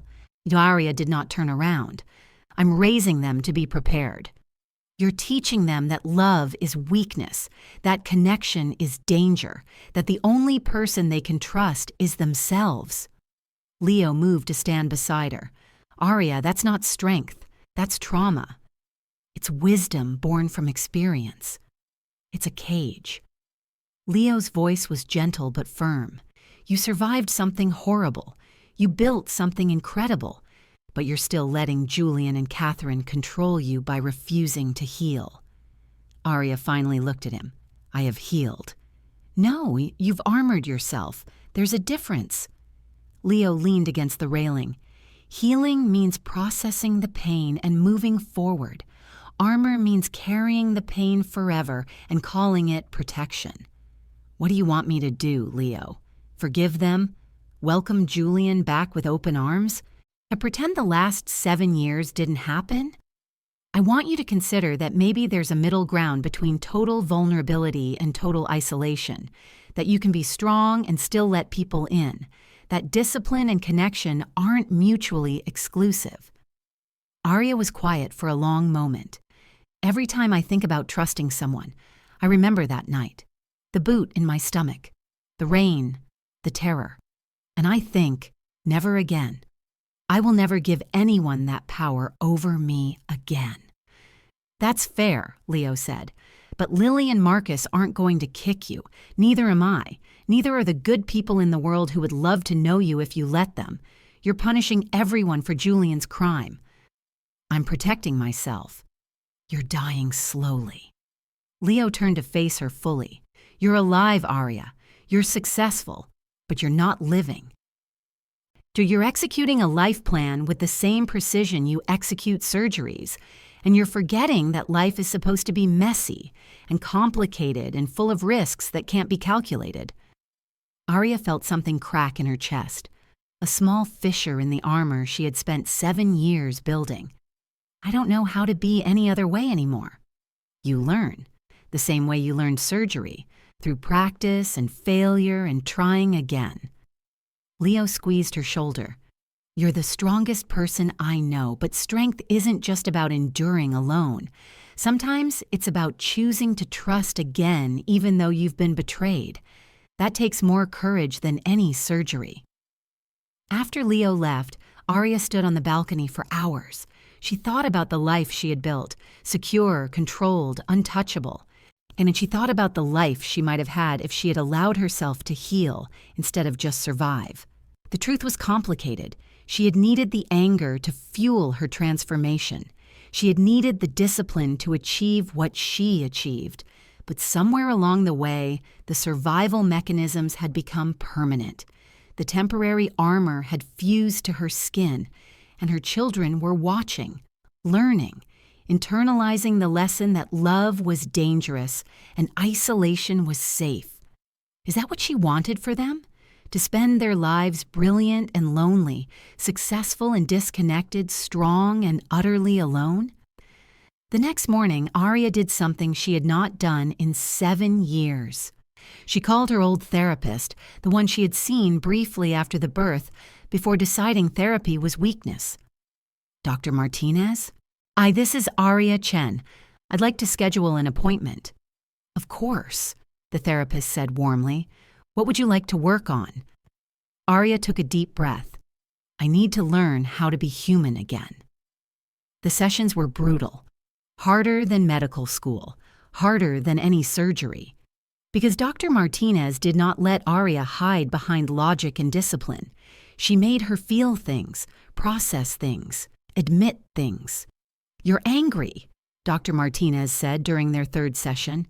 furiously angry, and you've channeled that anger into productivity, which is admirable, but you've never actually dealt with the anger itself.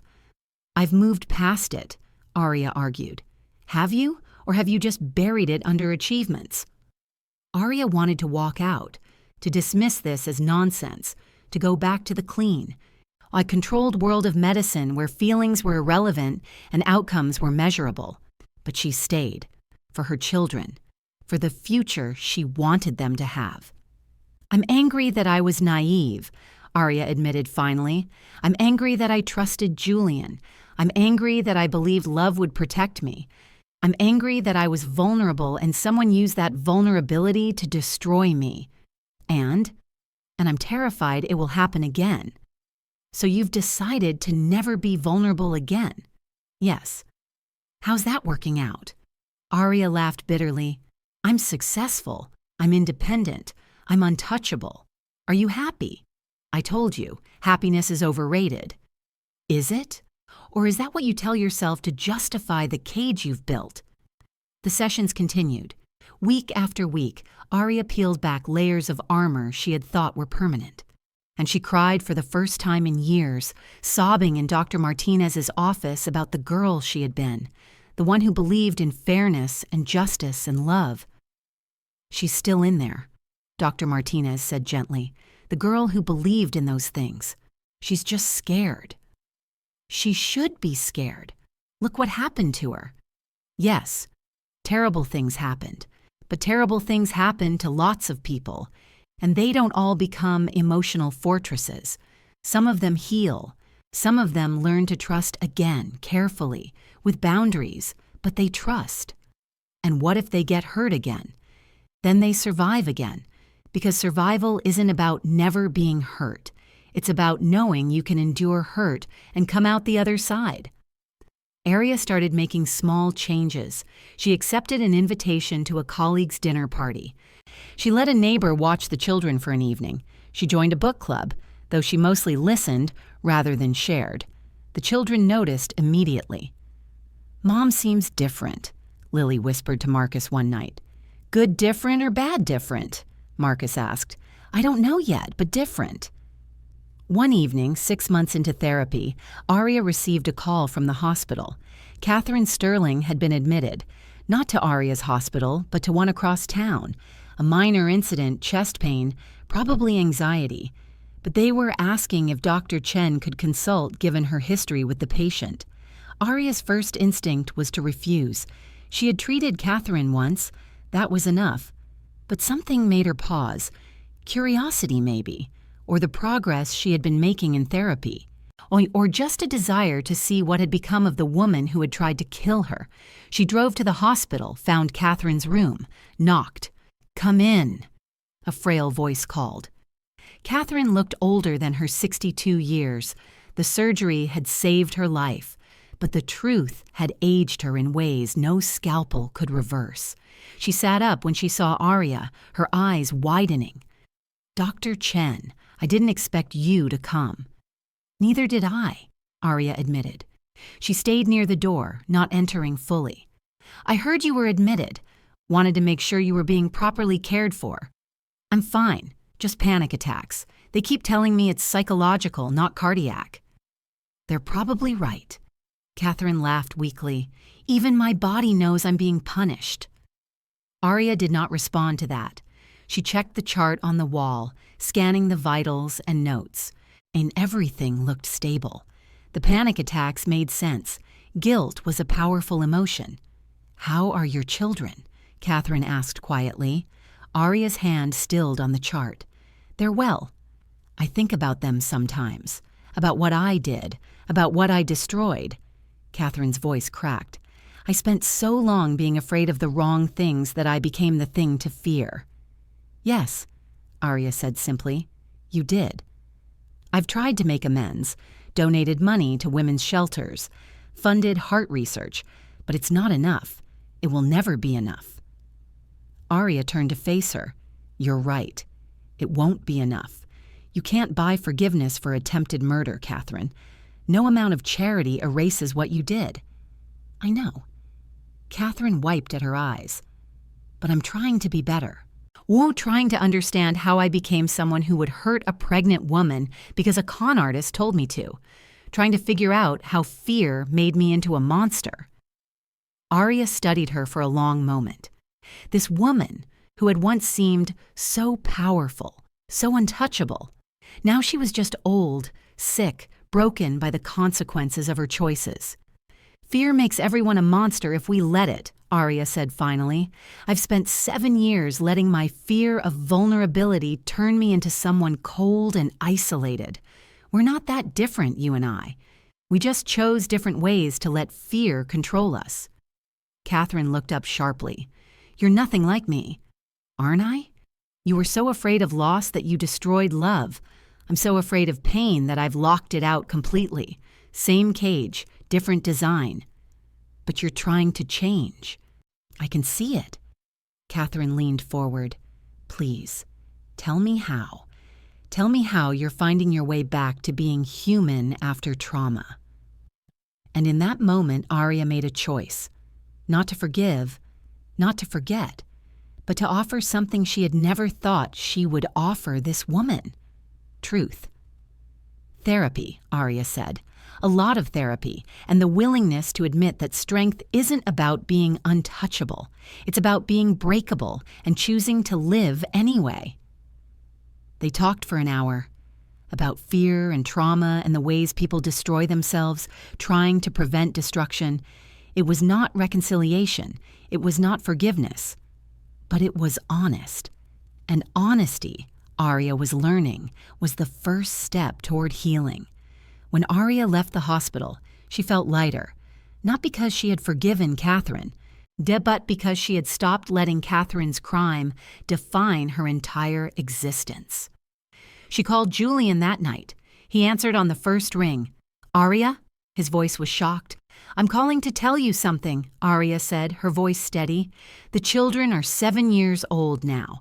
In 3 years, when they're 10, I'm going to tell them about you, about what happened, about who you were and who you are now. And if they want to meet you then, I won't stop them. Julian was silent for so long Aria thought he had hung up. Then, thank you. God, Aria, thank you. Don't thank me. This isn't for you, it's for them. They deserve to make their own choices about their father. I understand. But Julian, if you ever hurt them, if you ever make them feel unwanted or unloved or less than precious, I will destroy you in ways you cannot imagine. Professionally, financially, socially, I will make sure you lose everything. I would never, you already did once. So I need you to understand that this is not a second chance. This is a conditional opportunity that can be revoked at any moment. Am I clear? Crystal clear. Good. I'll contact you in 3 years. She hung up before he could say anything else. That night, tucked into bed with her children on either side of her, Aria read them a story about a phoenix, a bird that burned and died and rose from its own ashes, transformed and powerful. Is that what you did, Mom? Lily asked sleepily. Rise from ashes? Aria smiled. Something like that. Are you still rising? Marcus asked.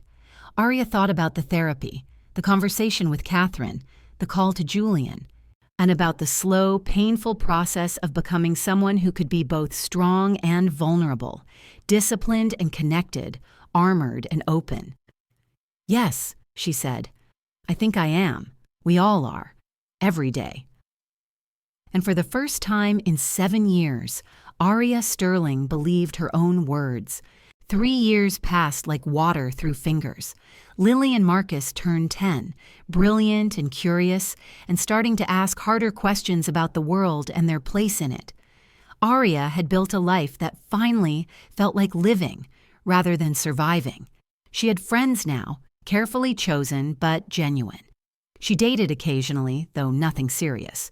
She laughed more, cried when she needed to, allowed herself moments of messiness and imperfection. The armor was still there, but it had cracks in it. Light got through. On their 10th birthday, Aria sat both children down in the living room.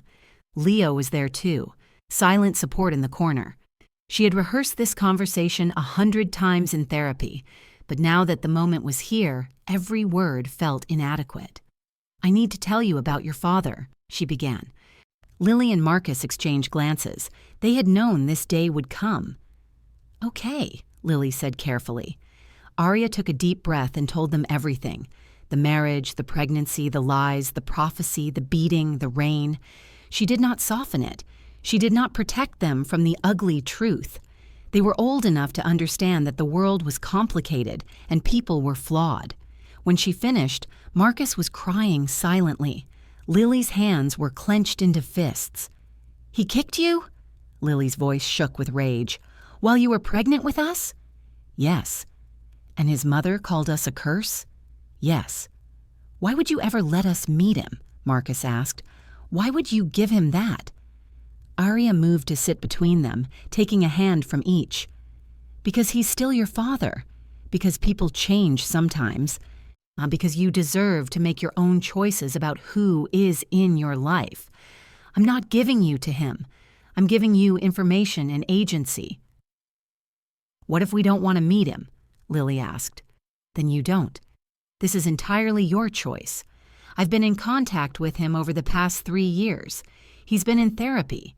He's tried to become a better person, but that doesn't erase what he did, and it doesn't obligate you to forgive him." "What do you want us to do?" Marcus asked. Aria smiled sadly. "I want you to make the choice that feels right for you. Not for me, not for him. For you." They were quiet for a long time. Then Lily spoke. "I want to meet him, once, to see who he is, to understand where we came from." Marcus nodded slowly. "Me too, but Mom has to be there." "Of course," Aria agreed. "I'll be there every second." The meeting was arranged for the following week. Neutral territory, a park near their home. Julian arrived early, pacing near a bench, his hands shaking. He had aged well, Aria noted distantly. Therapy and sobriety had been kind to him, but the confidence of his youth was gone, replaced by humility earned through suffering. When he saw them approaching, Lily and Marcus, between Aria and Leo, he stopped breathing. His children, the ones he had rejected before they were born. They were beautiful, healthy, alive, everything he had thrown away. Aria stopped a few feet away. "Julian, these are Lily and Marcus. Children, this is your father." Julian's eyes filled with tears. "You look so much like your mother," he said to Lily. Then to Marcus, "And you have your grandmother's eyes." "My mother's mother." "The one who died?" Marcus asked. "Yes. She was kind. She would have loved you both." An awkward silence fell. Lily broke it with characteristic directness. "Why did you kick Mom?" Julian flinched as if struck. "Because I was weak and afraid. Because I listened to the wrong people. Because I chose comfort over courage." He met her eyes. "There is no excuse that makes it okay. I hurt your mother in the worst possible way, and I've spent every day since trying to understand how I became someone capable of that." "Have you figured it out?" Lily pressed. "Some of it. Fear makes cowards of us all. I was afraid of losing my mother's approval, afraid of responsibility, afraid of the future. And I let that fear turn me into someone I hate." Marcus stepped forward slightly. "What, are you still that person?" "I'm trying not to be. I'm in therapy. I don't drink anymore. I sold everything and donated most of it to charities that help women like your mother. I'm trying to earn a life I don't deserve." "Why?" Marcus asked simply. "Because living with who I was is unbearable. Because maybe if I become someone better, I can live with myself. And because somewhere deep down, I hope that one day you might want to know me." Lily crossed her arms. "What if we don't?" Julian's voice broke. "Then I understand, and I'll spend the rest of my life respecting that choice." The children looked at each other, having one of those silent conversations siblings have. Then Lily spoke. "We don't forgive you. Not yet. Maybe not ever. But we're willing to talk sometimes. Or if you want." "I want that more than anything." Rules, Marcus added. You don't get to be a dad. You don't get to make decisions about our lives. You're just someone we talk to sometimes. I understand. And if you ever hurt Mom again or us, we're done forever. I swear I won't. Aria watched this exchange with a mixture of pride and pain. Her children setting boundaries, demanding respect, protecting themselves, everything she had raised them to do. They talked for an hour. Careful, tentative conversations about school and hobbies and favorite books. Julian asked questions like someone learning a foreign language, stumbling over words, desperate to get it right. The children answered with guardedness that might soften over time or might not. When the meeting ended, Julian stood to leave. Yanni hesitated, then looked at Aria. Thank you. For this. For them. For becoming the kind of person who could give me a chance I don't deserve. Aria met his eyes. I didn't do it for you. I did it for them. But you're welcome, anyway. As Julian walked away, Marcus slipped his hand into Aria's. That was weird. Very weird, Lily agreed. How do you feel? Leo asked. Lily considered. Confused. He seems sad and sorry, but that doesn't fix what he did. No, Aria confirmed. It doesn't. Sorry is just words. What matters is sustained changed behavior over time. And that remains to be seen. Will we see him again? Marcus asked. Do you want to? Maybe. I don't know yet. Then we'll figure it out as we go. There's no rush. Over the following months, the children saw Julian occasionally. Brief meetings, always supervised, always on their terms. He brought no gifts, made no grand gestures. He simply showed up, answered questions honestly, and respected their boundaries. Slowly, grudgingly, a relationship began to form.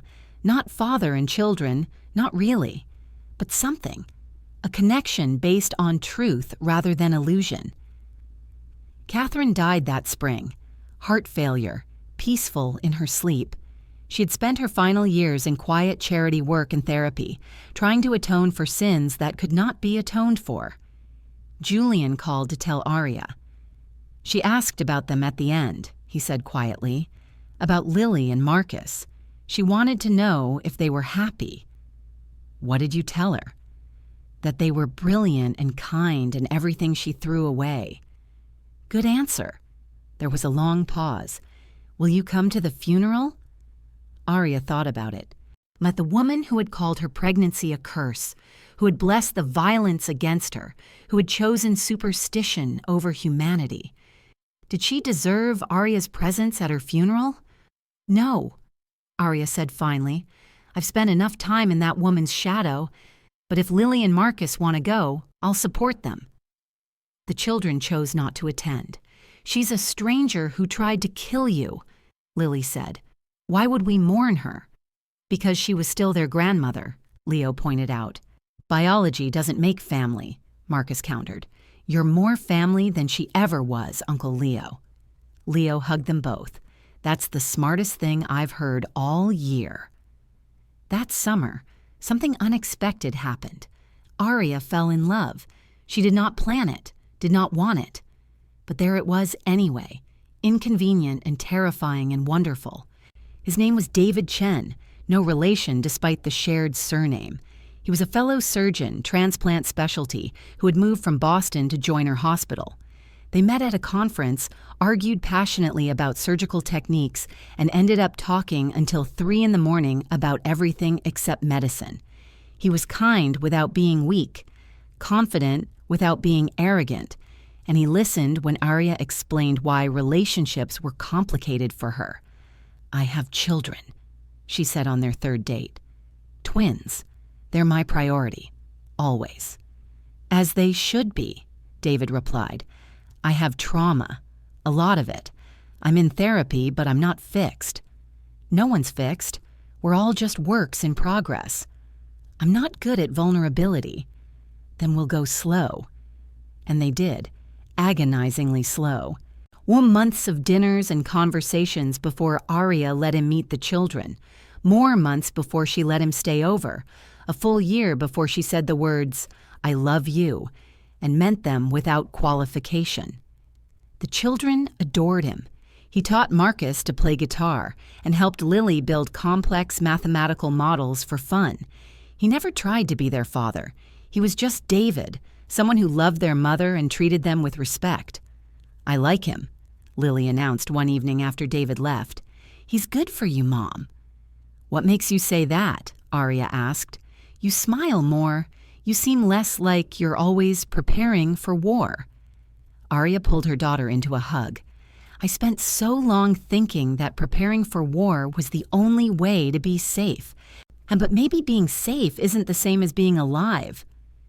"That's very philosophical for a surgeon," Marcus teased. "I'm a woman of many depths," Aria replied, ruffling his hair.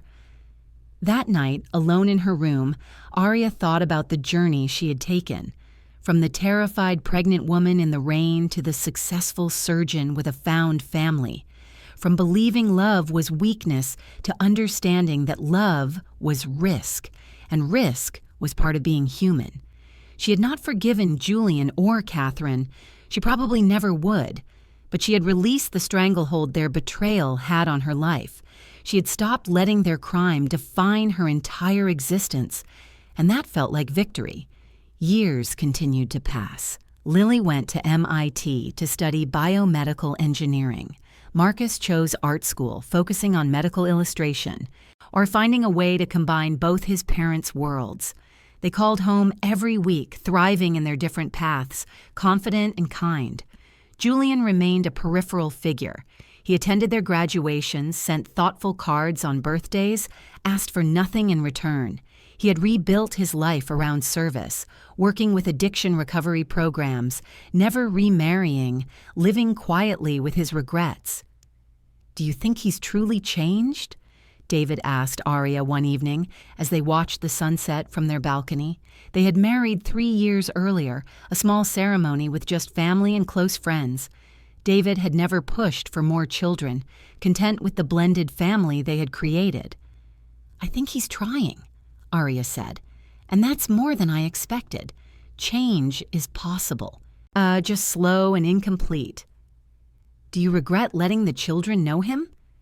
Aria considered the question. No, they needed to see him for who he really is, not the monster I could have painted him as, and not the saint he wishes he was. Just a flawed human who made terrible choices and is trying to be better. That's a valuable lesson. "You've become very wise," David observed. "I've become very tired of carrying rage everywhere I go," Aria corrected. "There's a difference." On Lily and Marcus's 20th birthday, Aria finally gave them the letter she had written all those years ago, the one detailing everything that had happened, every choice she had made, every lesson she had learned. They read it together, sitting on the floor of their childhood home, tears streaming down their faces. When they finished, Lily looked up at her mother. "This is the saddest and most inspiring thing I've ever read." "It's your origin story," Aria said. "I wanted you to know the truth, all of it." Marcus wiped his eyes. "You're stronger than anyone I've ever met, Mom." "I'm not strong," Aria corrected gently. "I'm stubborn. There's a difference. Strong people endure. Stubborn people refuse to quit even when enduring would be easier." "Is that what you want for us?" Lily asked. "To be stubborn?" Aria pulled them both close.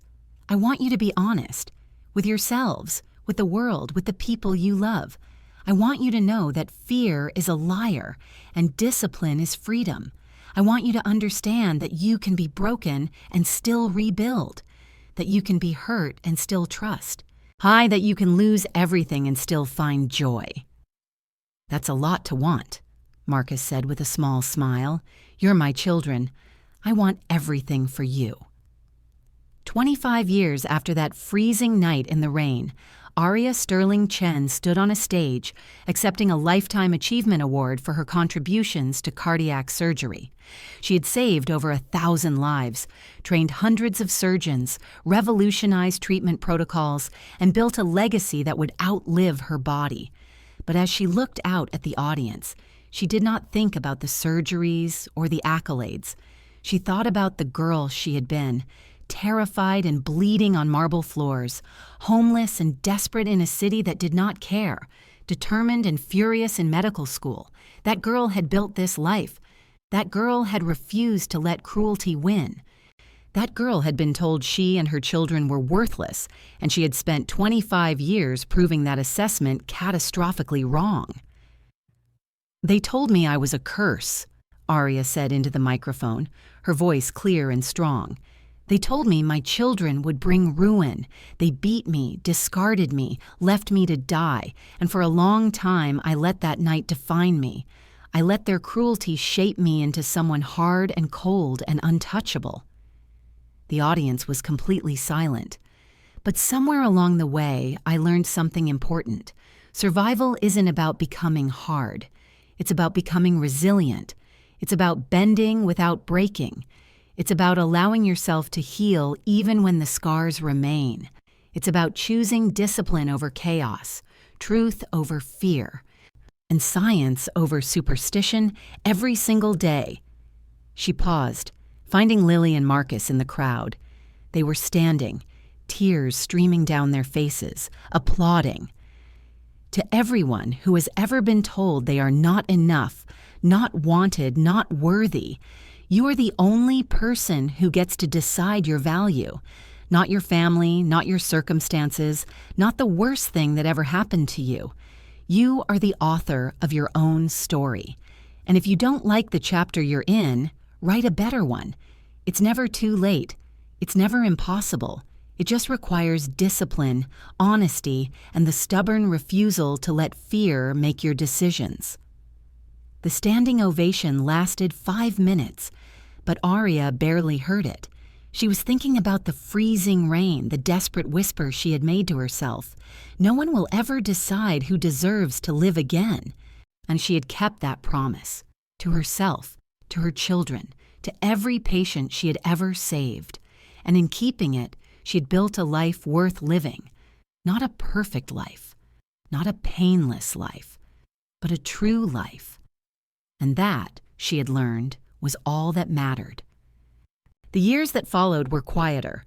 Aria continued her work but began mentoring younger surgeons, passing on not just technical skills, but the mindset that had carried her through darkness. She spoke at universities, at conferences, at women's shelters. Her story became a weapon against despair. Julian lived to see his children graduate, marry, have children of their own. He met his grandchildren as a stranger might, grateful for even peripheral access to the family he had destroyed. He died at 72. Peacefully, his last words to Aria delivered in a letter that arrived 3 days after his death. "I never earned your forgiveness," the letter read, "but I want you to know that watching you thrive, watching our children become extraordinary humans, has been both my greatest punishment and my greatest gift. You became everything I was too weak to be. Thank you for not letting my crime define them, or you." Aria read the letter once, cried for the waste of it all, then filed it away. Some wounds never fully healed, but they could scar in ways that made you stronger rather than bitter. The Sterling mansion, which had sat empty for years after Catherine's death, was purchased by Aria on her 60th birthday. She had the money by then, more than she could spend in 3 lifetimes. And she had a vision. She gutted the building, stripped away the talismans and red strings and every whisper of superstition. In their place, she built something revolutionary, a cardiac treatment center specifically for low-income women, free care, cutting-edge technology, dignity restored to people the system had abandoned. On opening day, Aria stood in the grand foyer where she had once been kicked to the ground. The marble floors gleamed under new light. Where Catherine's portrait had once hung, there was now a simple plaque. "Fear destroys. Discipline rebuilds. Everyone deserves a chance to live." Rosa Martinez was there, her son Alexander beside her. He was 32 now, heart-healthy thanks to the surgery Aria had performed years earlier, working as a nurse in the very clinic they were opening. Full circle. Complete healing. "You gave me my son back," Rosa said, hugging Aria tight. "Twice, once from them and once from death." "You gave him life to begin with," Aria replied. "I just made sure that life continued." The clinic treated its first patient that afternoon, a pregnant woman, homeless, terrified, exactly who Aria had been 25 years earlier. Aria examined her personally, gentle and thorough. "You're going to be fine," she told the woman. "Both of you. We're going to take care of you." The woman started crying. "I don't have money. I don't have insurance. I don't have anything." "You have a heartbeat and a baby who deserves a chance. That's enough." Aria squeezed her hand. "I was you once. I know what this fear feels like, but I promise you, fear is temporary. What you build after the fear ends, that's permanent." Over the next decade, the clinic saved hundreds of lives, women who would have died in childbirth, babies who would have been born into systems designed to discard them, families rebuilt on foundations of science, compassion, and the radical notion that everyone deserves care. Aria's legacy was not just the surgeries she performed or the techniques she pioneered. It was the ecosystem of care she created, the proof that one person, armed with discipline and determination, could reshape reality for thousands. She retired at 70, her hands finally too unsteady for the precision surgery demanded. But retirement meant teaching, writing, and spending time with her grandchildren. 5 of them now, brilliant and chaotic and full of the messy humanity Aria had fought so hard to reclaim. One afternoon, her oldest granddaughter, Maya, asked her a question. "Grandma, why do you always say discipline is more important than talent?" They were in Aria's garden, the California sun warm on their faces. Aria was 82 now, her hair white, her face lined with the roads she had traveled. "Because talent is what you're born with," Aria explained.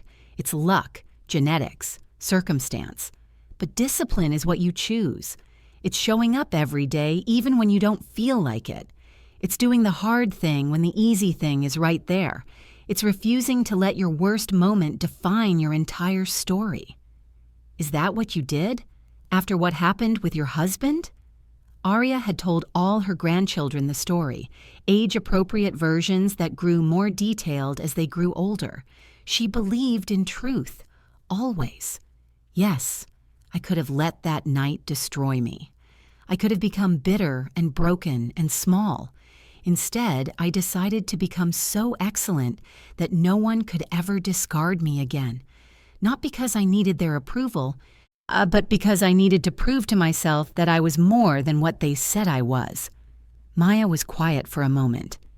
"Were you scared?" "Every single day. But you did it anyway? That's what discipline is, sweetheart. Doing it anyway." On Aria's 85th birthday, they threw a massive party at the clinic. Hundreds of people attended. Former patients, colleagues, the families of people she had saved. Leo was there, 89, and still sharp, still protective of his sister. David was there, holding her hand, the love of her later years. Lily and Marcus were there with their families, successful and grounded, and everything Aria had hoped they would become. And in a corner, watching quietly, was Julian's daughter from his second marriage, a woman in her 40s who had reached out to Aria years earlier, curious about her father's past. Aria had told her everything, the good, the bad, the irredeemable. And the woman had understood that people were complicated, that redemption was possible, but never complete, that you could acknowledge someone's growth while still honoring the harm they caused. During the party, they unveiled a statue, not of Aria, which she had forbidden, but of a phoenix rising from flames, wings spread wide. Beneath it, an inscription. "From the ashes of what tried to destroy us, we build what cannot be broken." Aria stood before it, tears streaming down her face, and thought about the 25-year-old woman who had knelt in the rain whispering promises to her unborn children. That woman had built this. That broken, terrified, furious woman had created a legacy of healing. "Speech!" someone called out. Aria wiped her eyes and stepped forward. At 85, she still commanded a room. I spent years angry, she began. Angry at the people who hurt me. Angry at the system that failed me. Angry at myself for being vulnerable. That anger was useful for a while. It fueled me through medical school, through residency, through the hardest surgeries of my career. But eventually, I learned that anger is a terrible foundation for a life. She paused, looking around at the faces watching her. So many lives saved. So many futures made possible. Discipline is better. Discipline is choosing to show up every day and do the work even when you're exhausted. Discipline is setting boundaries and honoring them. Discipline is saying no to easy comfort and yes to hard growth. A discipline is how you build something that lasts. But discipline alone makes you hard, she continued. I learned that the hard way. I spent years so disciplined, so controlled, that I forgot how to be human. I forgot that strength includes vulnerability. That resilience includes the ability to bend. That surviving means nothing if you forget how to live. She smiled at David, at her children, at her grandchildren. So here's what I want you to take from my story. Yes, discipline is essential. Yes, you must be strong. Yes, you must protect yourself from people who would use your kindness as weakness. But also, remember to love. Remember to trust, carefully and with boundaries, but trust. Remember that being hurt once doesn't mean being hurt always. Remember that you can be both strong and soft, disciplined and joyful, prepared and present. Most importantly, Aria's voice strengthened, remember that you are not defined by what was done to you. You are defined by what you do next. Every single day, you get to choose who you become. Choose wisely. Choose honestly. Choose with discipline and love and the stubborn refusal to let fear win. The applause was thunderous, but Aria was looking at one person in particular, a young woman, maybe 23, standing at the back with fresh bruises poorly concealed by makeup. A woman who had the same terrified look Aria remembered from her own mirror. After the speech, Aria made her way through the crowd to that woman. "Hi," she said gently. "I'm Aria. What's your name?" "Jessica," the woman whispered. "Jessica, I see you, and I want you to know that whatever you're going through, there is a way out. Hun, it might not feel like it right now, but I promise you, there is a way out." Jessica's eyes filled with tears. "How do you know?" Aria pulled up her sleeve, revealing a scar that had never fully faded. "Because I've been exactly where you are, and I survived. And so will you, if you choose to." She pressed a card into Jessica's hand, the clinic's information, a hotline, resources. "When you're ready. No pressure, no judgment, just help whenever you need it." Jessica clutched the card like a lifeline, and Aria knew, with the certainty that comes from lived experience, that this woman would find her way out. Maybe not today, maybe not tomorrow, but eventually. Because survival is contagious. Hope is contagious. Discipline is contagious. As the party wound down and the sun set over California, Aria sat with her family in the garden. I've 5 generations now if you counted the great-grandchild currently growing in Maya's belly. "What are you thinking about, Mom?" Lily asked. Aria smiled. "I'm thinking about how grateful I am that Julian kicked me." The family gasped. "Mom!" Marcus exclaimed. "I'm serious," Aria laughed. "If he hadn't, I would have stayed in that mansion, comfortable and complacent, raising children in an environment of fear and superstition. I would have been safe and small and utterly ordinary. Instead, his cruelty forced me to become extraordinary. It forced me to discover strength I didn't know I had. It forced me to build a life that mattered." "That's a wild way to think about trauma," David observed.